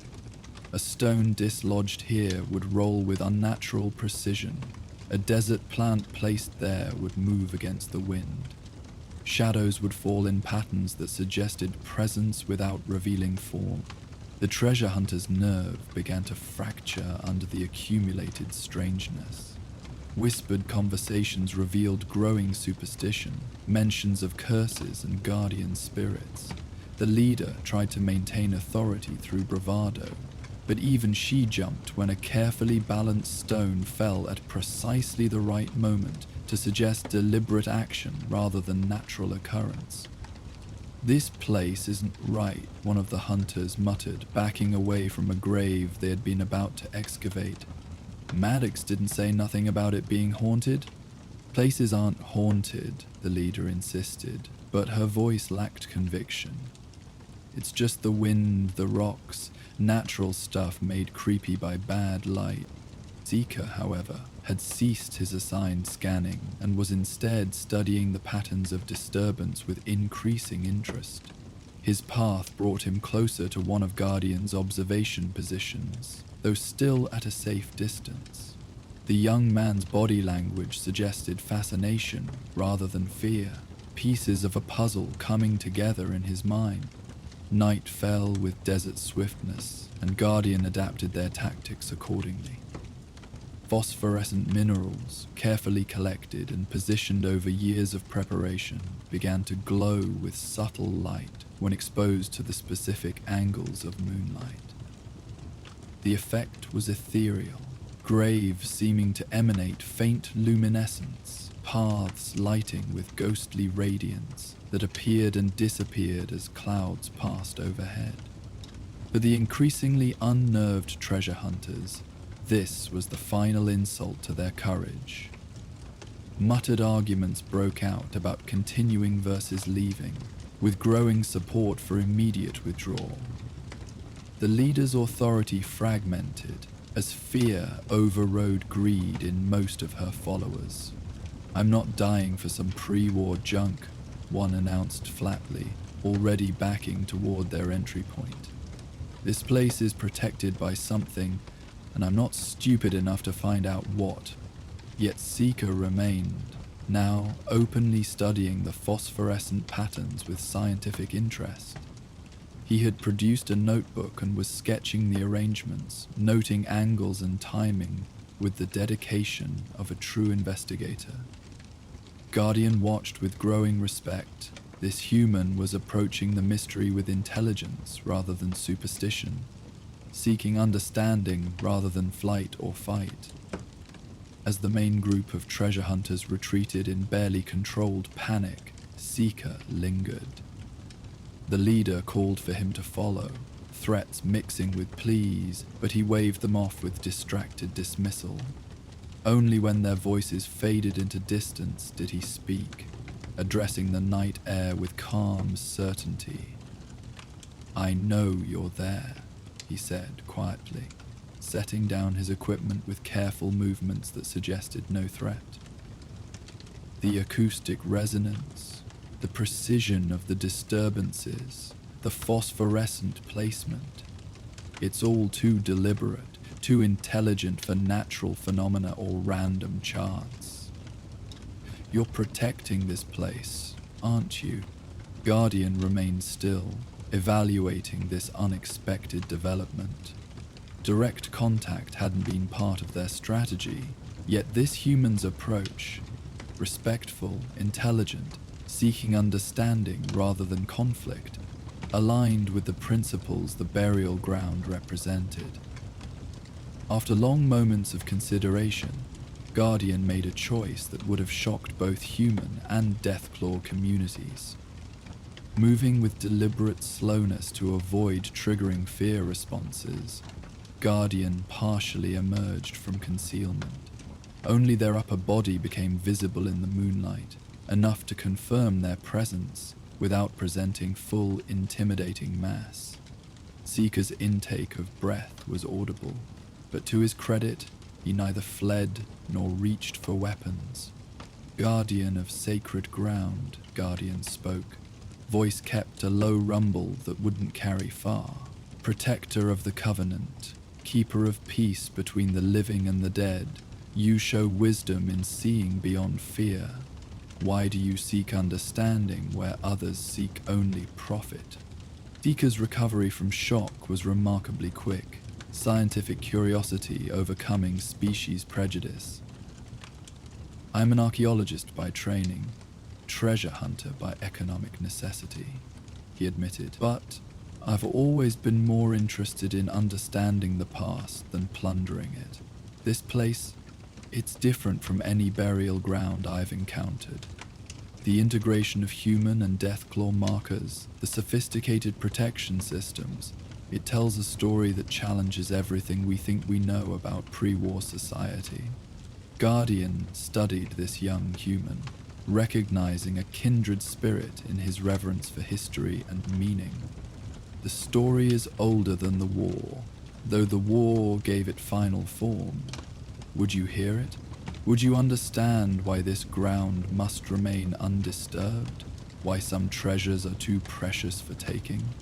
Yes, Seeker replied without hesitation, settling cross-legged on the ground in a gesture of patience and respect. I would be honored to learn.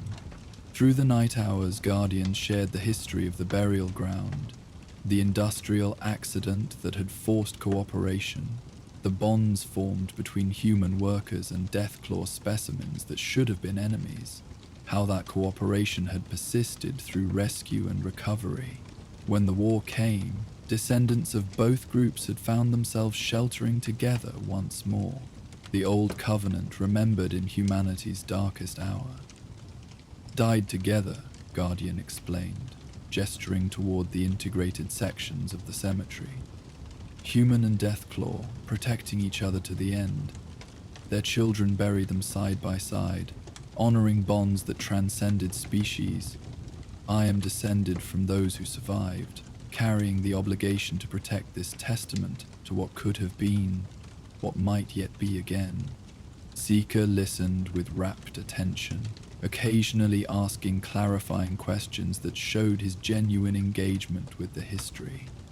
His notebook filled with observations, not of treasure locations, but of cultural significance, architectural details that supported the narrative, evidence that corroborated Guardian's account, the phosphorescent minerals, he noted with admiration. You've arranged them to highlight the integrated sections, haven't you? Drawing attention to the unity rather than the separation. You see clearly, Guardian acknowledged, appreciating the human's perception. Each element serves the story, protects through understanding rather than force, though tonight required more direct intervention than preferred. Seeker had the grace to look embarrassed. I apologize for my companions. Poverty makes pragmatists of us all, but some losses of dignity cut too deep. I'll ensure they don't return. Stories of curses and hauntings will spread quickly enough to discourage others. And you? Guardian asked, curious about this human's intentions. Will you keep the secret? Or will knowledge burn too bright to contain? The young archaeologist considered carefully before answering. I'll keep the secret of your presence. That's not mine to share, but the story itself, the history of cooperation and covenant, that deserves preservation, doesn't it? Not for treasure hunters, but for those who might learn from it, who might see possibility where others see only division. Guardian pondered this proposal, weighing risks against benefits. The covenant had been maintained through secrecy, but perhaps the time had come for a different kind of protection, through selective sharing rather than total concealment. There is wisdom in your words, Guardian finally agreed. Truth preserved in hiding may die with its keepers. Truth shared carefully may inspire new understanding. How would you propose to protect while revealing? Together they spent the remaining night hours developing a plan. Seeker would document the site's historical significance without revealing Guardian's presence, framing it as an important archaeological discovery deserving protection rather than exploitation. Academic channels properly approached could establish the burial ground as a protected historical site, safeguarding it through legal means rather than supernatural fear. I have contacts at the University of the Commonwealth, Seeker explained, professors who value preservation over profit. If I can present this properly, the pre-war cooperation, the integrated burial practices, the unique cultural significance, they'll push for formal protection. No more treasure hunters, just legitimate research with proper respect. Guardians saw the merit in this approach, how it honored the past while adapting to present realities. You will need evidence beyond words. I can show you documentation, journals, records preserved from those who established this ground, but they must be handled with appropriate reverence. Leading Seeker to a concealed cache, Guardian revealed artifacts that supported the burial ground's history. Written accounts from survivors, photographs showing human and Deathclaw working together, official records from the pre-war incident that had started it all. Seeker handled each item with the careful respect of a true archaeologist, understanding their irreplaceable value. "These are incredible," he breathed, examining a photograph showing humans and Deathclaws collaborating on rescue efforts. This completely revises our understanding of pre-war interspecies relations. With proper presentation, this could change how people think about Deathclaws, about the possibilities for coexistence. "That is my hope," Guardian admitted. "Not for my kind to be revealed.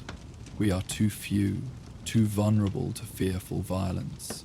But for the idea to spread, that intelligence and consciousness are not limited to single species, that cooperation is possible, even between predator and prey, when both can think beyond instinct." As dawn approached, they carefully packed selected documents that Seeker could use to support his preservation efforts. Guardian provided detailed instructions on how to present the information, what to emphasize, what to keep concealed for safety. It was a delicate balance, revealing enough to inspire protection while maintaining necessary secrets. "I won't fail this trust," Seeker promised as he prepared to leave. "This place will be protected, the story preserved, and perhaps, in time, the lessons learned here might inspire new attempts at understanding between species." Guardian watched the young human depart with mixed emotions. Hope for what might come from this partnership, concern for the changes it might bring, but overall a sense of rightness in the choice made. The Covenant had always been about adaptation, finding ways for different kinds of consciousness to coexist. This was simply the newest evolution of that ancient promise.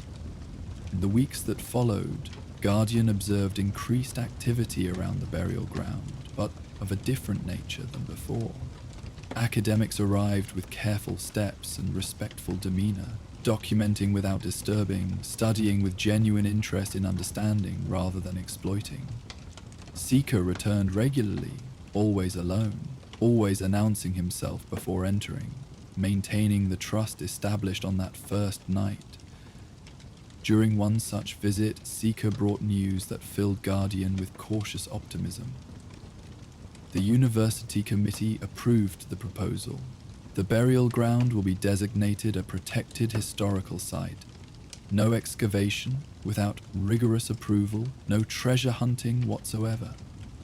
They're even allocating funds for preservation work, restoration of damaged markers, protection against weather erosion. And the deeper truth, Guardian asked, how have they received the evidence of cooperation? Carefully, Seeker admitted. Some dismiss it as exaggeration or misinterpretation, but others, the ones who matter, they see the implications. Professor Martinez is already proposing new research into Deathclaw behavior patterns, approaching from assumption of potential intelligence rather than pure instinct. Seeds planted, as you might say. Guardian appreciated the metaphor. Seeds indeed, ideas that might grow slowly but could eventually forest into new understanding. The burial ground would be protected through human law rather than supernatural fear, its story preserved in academic records rather than hidden knowledge. You have honored the covenant in your own way, Guardian told Seeker. Protection through understanding, preservation through careful sharing. The ancestors would approve, I think. As their partnership developed, Guardian began sharing more of the burial ground's secrets. Not all, for some knowledge required greater trust and time, but enough to enrich Seeker's understanding and, through him, the academic community's appreciation for the site's significance. Hidden caches revealed more evidence of human Deathclaw cooperation, artistic collaborations that showed aesthetic understanding across species, philosophical texts exploring the nature of consciousness and coexistence. One evening, as they worked together to restore a section damaged by recent storms, Seeker made an observation that touched Guardian deeply. You know what strikes me most about this place? It's not just about the past, it's a promise for the future. If cooperation was possible then, under such extreme circumstances, it can be possible again. We just need to remember how to see each other as more than threats or resources. Guardian paused in their work, considering these words. You speak of the Covenant's heart, not mere cooperation for survival, but recognition of shared consciousness, mutual respect for thinking beings, regardless of form. It is a difficult truth to hold in a world that teaches fear and division. Difficult, but not impossible. Seeker countered with the optimism of youth tempered by scientific rigor. Every protected site, every preserved story, every mind opened to possibility, they all contribute to change. Your vigil here hasn't just protected graves, but kept alive the idea that things can be different. Darcy's hands crossed over his lap, the slight thump of his heart, the idea has above all titillated. As night settled over the burial ground, Guardian and Seeker continued their restoration work in companionable silence. The sacred space around them held its eternal peace. Human and Deathclaw graves resting side by side in testament to what had been achieved and what might be again. The mist would return with dawn, wreathing the monuments in its ethereal embrace. But now the site's protection came from multiple sources: ancient vigil and modern law, supernatural reputation and academic respect. Guardian reflected on how their role had evolved. Once a solitary sentinel using fear and misdirection to protect, now part of a broader effort to preserve not just the physical space but the ideals it represented. The Covenant had found new expression through unexpected alliance, proving its core truth, that consciousness seeking consciousness could transcend any divide, creating bonds that honored both past and future. The work continued through the night, two unlikely partners maintaining a sacred trust that bridged species, time, and understanding. In the careful restoration of weathered markers, in the preservation of fragile documents, in the quiet conversation between human curiosity and Deathclaw wisdom, the burial ground's deepest purpose found renewal, not merely a place where the dead rested, but where the living might learn that cooperation, respect, and recognition of shared consciousness were not just history, but possibility, waiting to be rediscovered by those brave enough to look beyond fear toward understanding. As the first hints of dawn touched the eastern sky, Guardian and Seeker paused in their labors to observe the transformation of the landscape.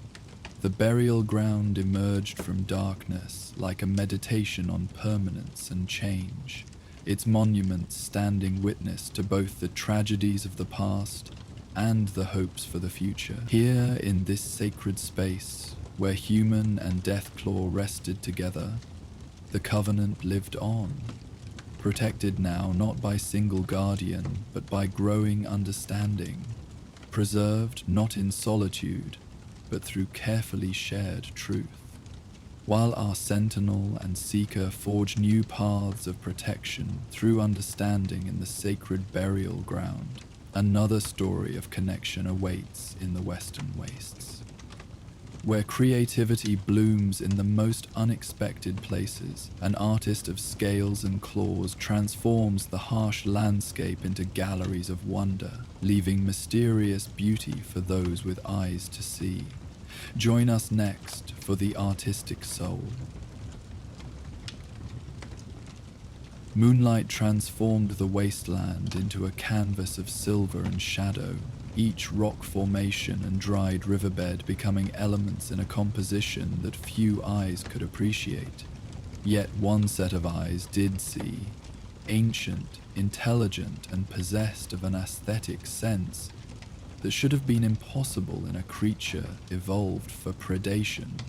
Canvas moved through this nocturnal gallery with the measured grace of an artist approaching their work, each step calculated not for stealth or hunting, but for the perfect angle of approach to tonight's creation.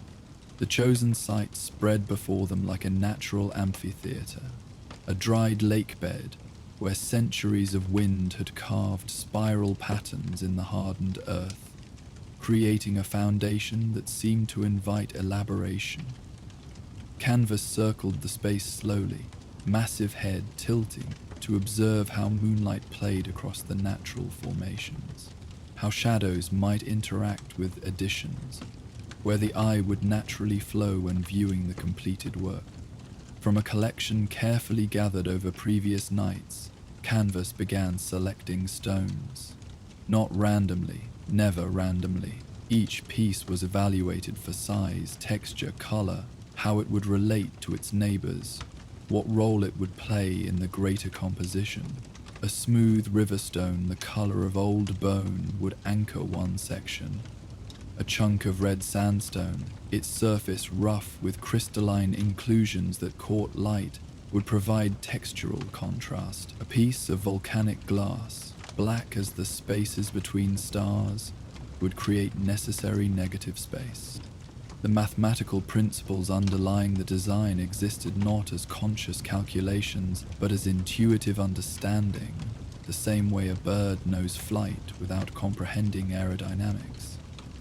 Canvas worked with the golden ratio, with Fibonacci spirals, with geometric relationships that human mathematicians had named, but which existed in nature long before consciousness arose to recognize them. Each stone's placement followed these natural laws, while adding something uniquely intentional, the mark of consciousness imposing meaning on matter. Hours passed in patient creation. Canvas would place a stone, step back to observe the effect, sometimes leaving it, sometimes adjusting by millimeters, occasionally removing it entirely to try a different piece.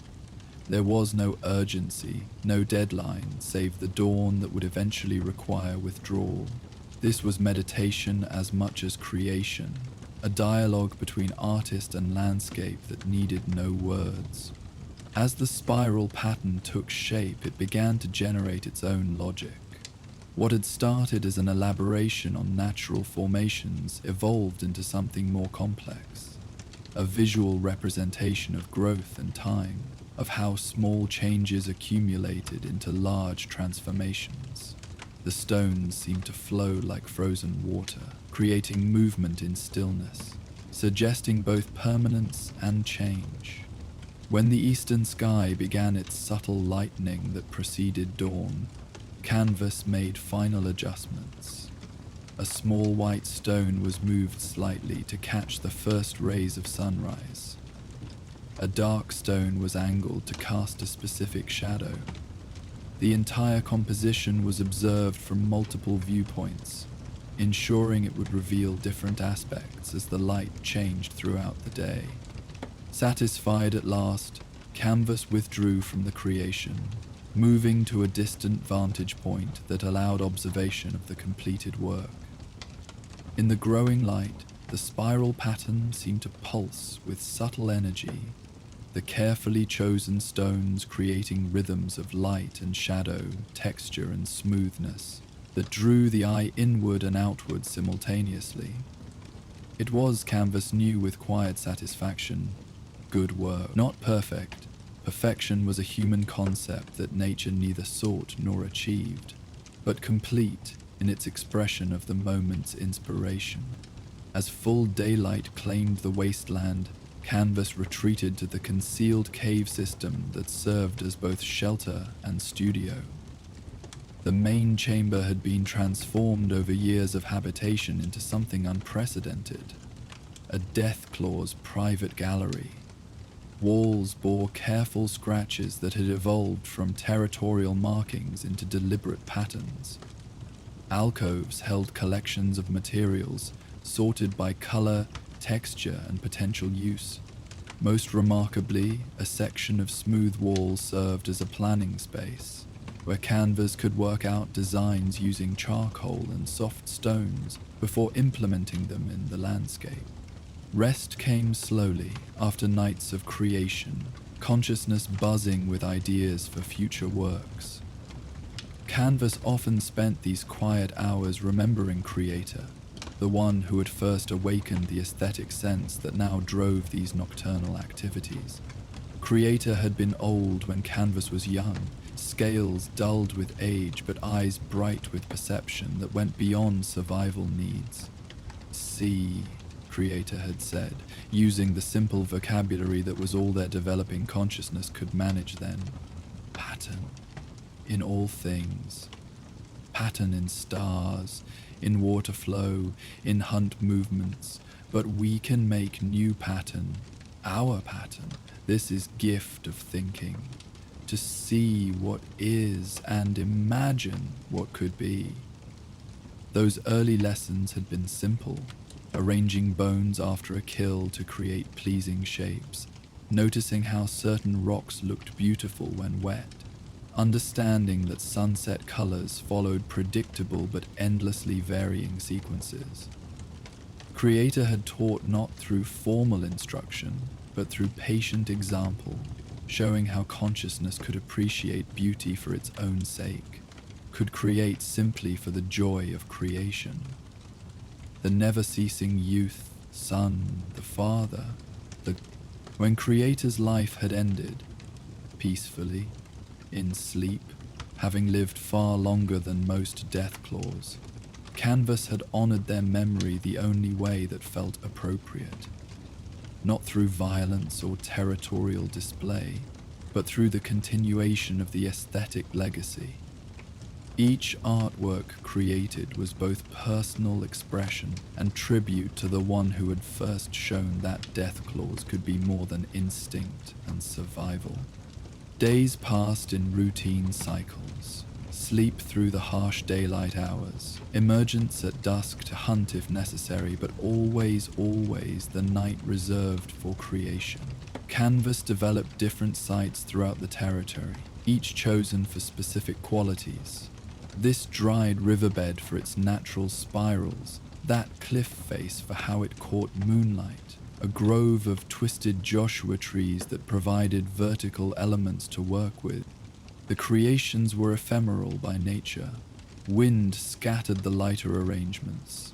Rain dissolved patterns made in sand. Other creatures disturbed stone placements while passing through. Canvas accepted this transience as part of the art itself. Nothing lasted forever in the wasteland. Beauty lay not in permanence, but in the act of creation, in the temporary transformation of chaos into order, of random into intentional. It was during one of these creative nights that Canvas first became aware of being observed. Not the hostile watching that preceded attack, or the fearful surveillance of prey, but something different. A tension that lingered on the artwork rather than the artist. From concealment, Canvas identified the Watcher, a human trader following one of the old routes through the territory, Pack Brahmin plodding behind with cargo. The human had stopped at one of Canvas's installations, a complex arrangement of colored stones that created a gradient from deep red through orange to pale yellow, mimicking and enhancing a sunset. The trader circled the pattern slowly, clearly recognizing it as deliberate creation rather than natural occurrence. They pulled out what appeared to be a journal, sketching quickly before the fading light made drawing impossible. Canvas remained hidden, watching this unprecedented development with mixed feelings. The installations had never been meant for others' eyes. They were personal expressions, dialogues with the landscape that needed no audience. Yet seeing another consciousness appreciate the work stirred something unexpected. A desire for connection through creation, for communication that transcended the barriers of species and language. The trader eventually continued on their journey, but not before doing something that surprised Canvas further. From their pack, they removed several small items, pieces of colored glass, worn smooth by sand and time, and placed them carefully near the installation, not disturbing the existing pattern but adding to it, creating a small satellite arrangement that complemented the main design. After the human's departure, Canvas approached the addition cautiously. The glass pieces caught moonlight differently than stone, adding a new dimension to the composition. More importantly, they represented intentional response. Someone had seen, understood, and replied in the same visual language. It was communication at its most fundamental level, consciousness acknowledging consciousness through shared aesthetic appreciation. This first exchange sparked a change in Canvas's approach. While still creating primarily for personal satisfaction, there was now awareness of potential audience, of the possibility that these works might speak to others. Canvas began incorporating the traded glass pieces into new installations, learning how their different properties, translucence, reflectivity, color saturation, could add elements impossible with stone alone. The unknown trader returned along the same route weeks later, and Canvas observed from hiding as they discovered the new installations incorporating their gift. The human's reaction, a slow smile, careful documentation, and the leaving of new materials, confirmed that a dialogue had begun. This time, the offerings included small pieces of metal with interesting patinas, fragments of ceramic in unusual glazes, and most intriguingly, several small containers of pigment.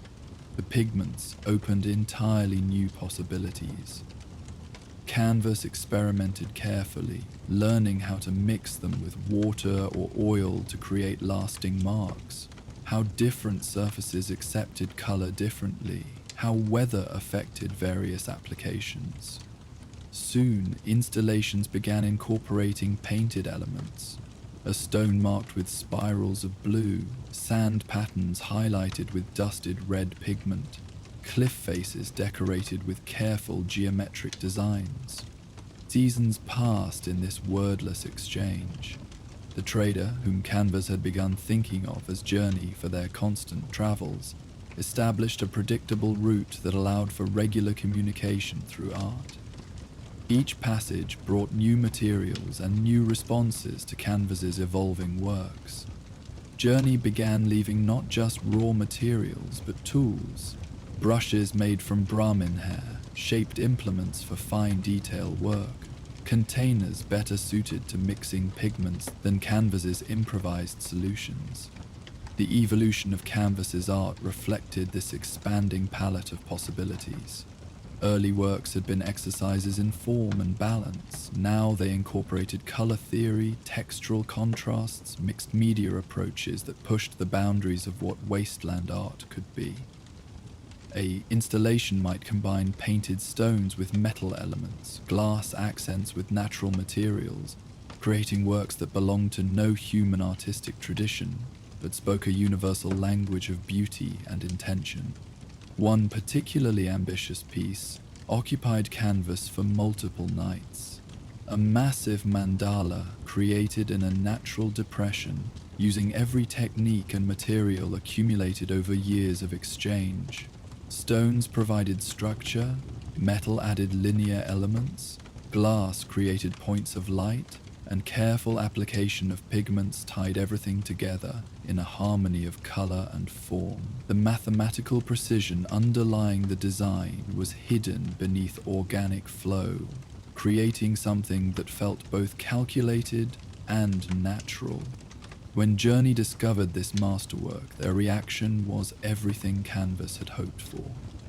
The humans spent hours studying it from every angle, documenting with unusual thoroughness, clearly understanding that this represented a significant evolution in the anonymous artist's expression. The materials left in response were equally thoughtful.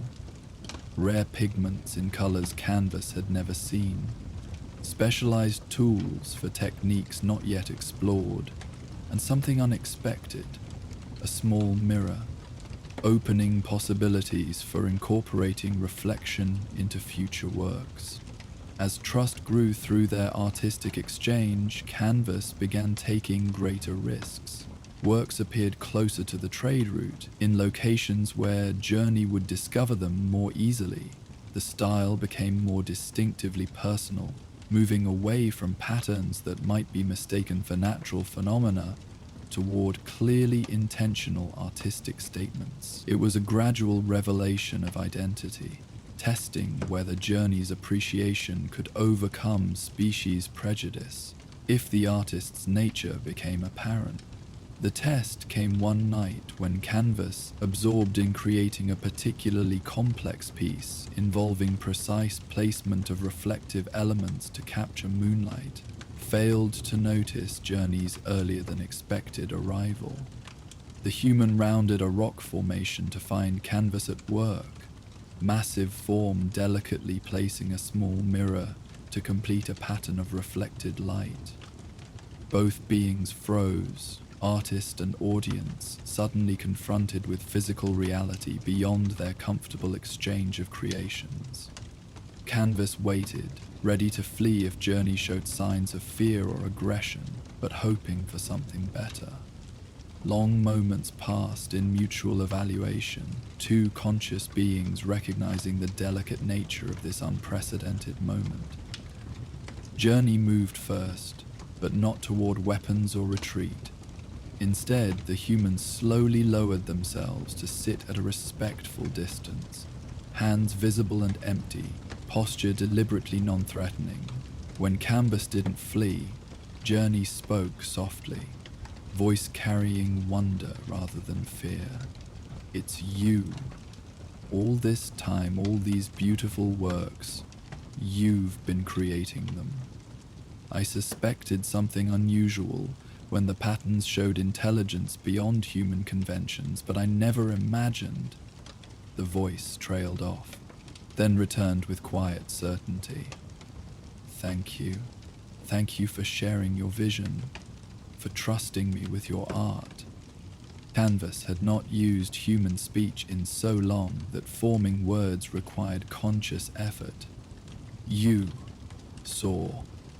You understood. Added beauty to beauty. Why? Because beauty matters," Journey replied simply. "In a world so broken, finding something created purely for the joy of creation, it reminds us that there's more to existence than mere survival. Your art gave me hope on difficult routes, made me see the wasteland differently. I wanted to contribute, to be part of that conversation." Slowly, cautiously, the two artists began to work together on the unfinished piece. Journey offered suggestions through gestures more than words, understanding that their communication transcended language. Canvas demonstrated techniques developed in solitude, showing how claws designed for violence could create delicate beauty instead. Together they completed the installation as dawn approached, their shadows merging as they placed the final elements. This first direct collaboration opened new dimensions in their relationship.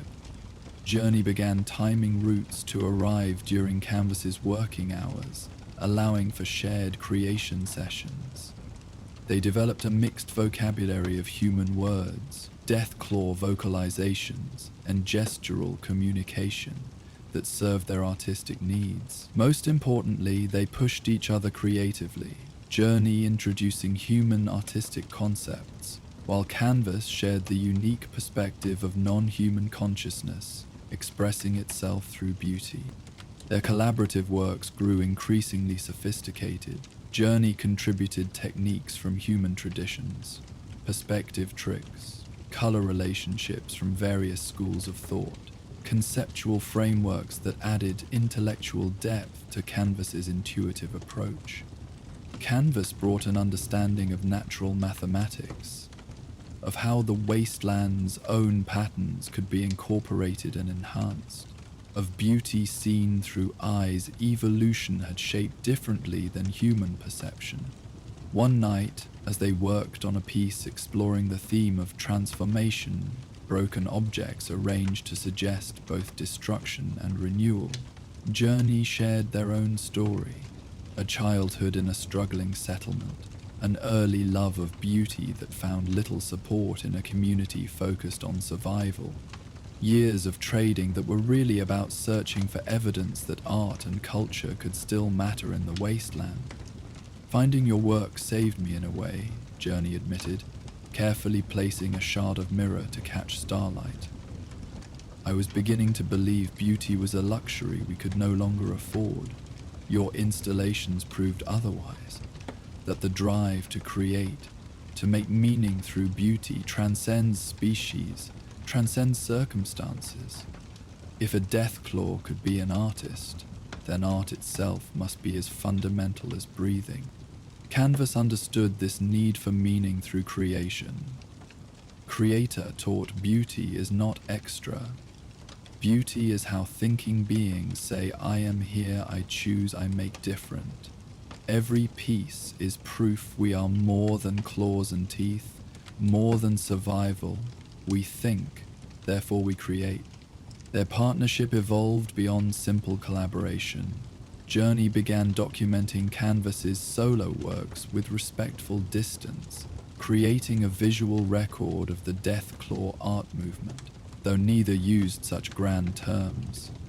Canvas learned to incorporate human tools and techniques while maintaining a unique vision that came from non-human perspective. Together they pushed the boundaries of what wasteland art could be, what interspecies collaboration could achieve. The secret of Canvas's identity remained between them, protected by mutual understanding of how dangerous exposure could be. But the art itself spread its own influence. Other travelers discovered installations, wondered at their beauty and mystery. Some began leaving their own offerings, materials, response pieces, additions that showed the human capacity for recognizing and valuing beauty regardless of its source. Journey established caches of art supplies at various points along their routes, allowing Canvas access to materials without requiring direct contact. In return, Canvas created works specifically designed to inspire human artists. Pieces that demonstrated techniques or perspectives that might spark new approaches in those who encountered them. It became a quiet movement, an anonymous gift to the wasteland's aesthetic development.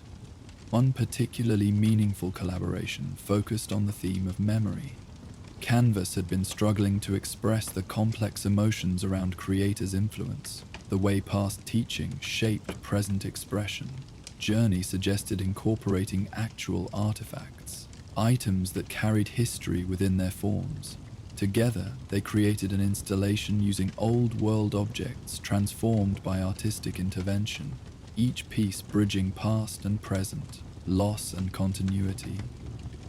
Art is memory made visible, Journey observed as they worked. Every choice you make carries creator's influence, but filtered through your own vision. That's how culture develops. Not through copying, but through transformation, each generation adding their own understanding. Canvas appreciated this perspective, how it honored both tradition and innovation. The completed piece stood as tribute not just to creator, but to the entire chain of consciousness and creativity that connected past to future through present acts of making. As their partnership matured, both artists found their individual work enriched by the collaboration. Journey's human art, created for settlement galleries and trade post displays, began incorporating elements learned from Canvas, different approaches to balance, uses of natural mathematics, perspectives that challenged human-centric vision. Canvas's installations grew more conceptually complex, exploring themes and ideas that arose from cross-species dialogue about meaning, beauty, and purpose. Their masterwork came in the form of a permanent installation, hidden in a canyon where few traveled but positioned to endure. Using techniques developed over years of exchange, they created something that told their story without revealing identities. A dialogue in stone and metal, glass and pigment, that spoke of consciousness meeting consciousness through the universal language of aesthetic expression. The piece could be read as abstract art or as narrative, as human creation or something else entirely, its meaning shifting with the perspective of the viewer. Someone will find this someday, Journey said as they added final touches. They won't know who made it or why, but they'll know it mattered. They'll see that even in the wasteland, beings found each other through beauty, created meaning together despite every reason they shouldn't have been able to. Canvas agreed, adding one last element, a small stone painted with a pattern that had become their signature, a mark that appeared in all their collaborative works for those who knew to look. Let them wonder. Let them see that art needs no explanation, only appreciation. Beauty speaks its own truth. As dawn approached on that final night of creation, both artists sat in comfortable silence, observing their work as light transformed it through subtle stages. The installation would endure or decay as the wasteland determined, but its creation had already served its purpose, proving that consciousness could recognize consciousness across any divide, that the drive to create beauty was as universal as the need to breathe, that art could bridge differences language could never cross. Canvas continued creating after Journey's trade routes eventually led elsewhere, each installation carrying forward the enrichment of their exchange. New materials and techniques had become part of Canvas's vocabulary, but more importantly, the knowledge that art could communicate, could connect, could matter to others had transformed creation from solitary expression to generous gift. The wasteland remained harsh, survival still demanded its daily due, but beauty persisted in the patient work of claws that shaped rather than shredded, in consciousness that chose creation over destruction. Each night brought new possibilities for transformation, for turning the random into the intentional, the broken into the beautiful, and somewhere in the traveling paths of the wasteland, other eyes would discover these gifts of beauty, wonder at their existence, and perhaps be inspired to create their own responses in the eternal dialogue between consciousness and creation. In the cave that served as studio, Canvas worked on plans for new installations, consciousness buzzing with possibilities.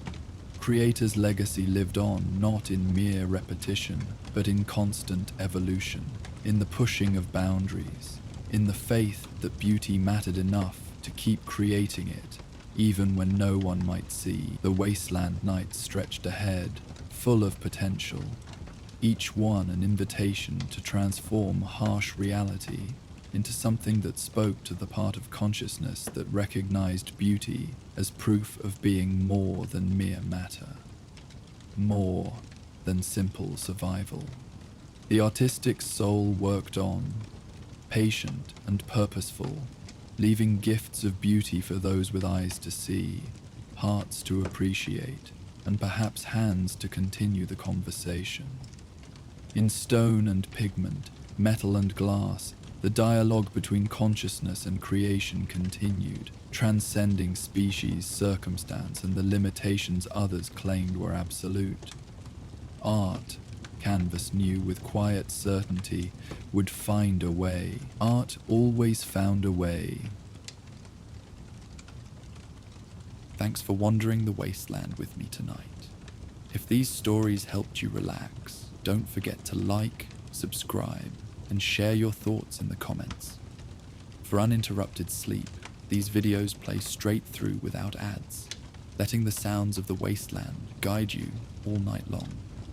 If you want more, check out our Patreon for early access and exclusive Spotify playlists. Link in the description. Sleep well, fellow vault dwellers. May your dreams be peaceful and your nights raid-free. Good night.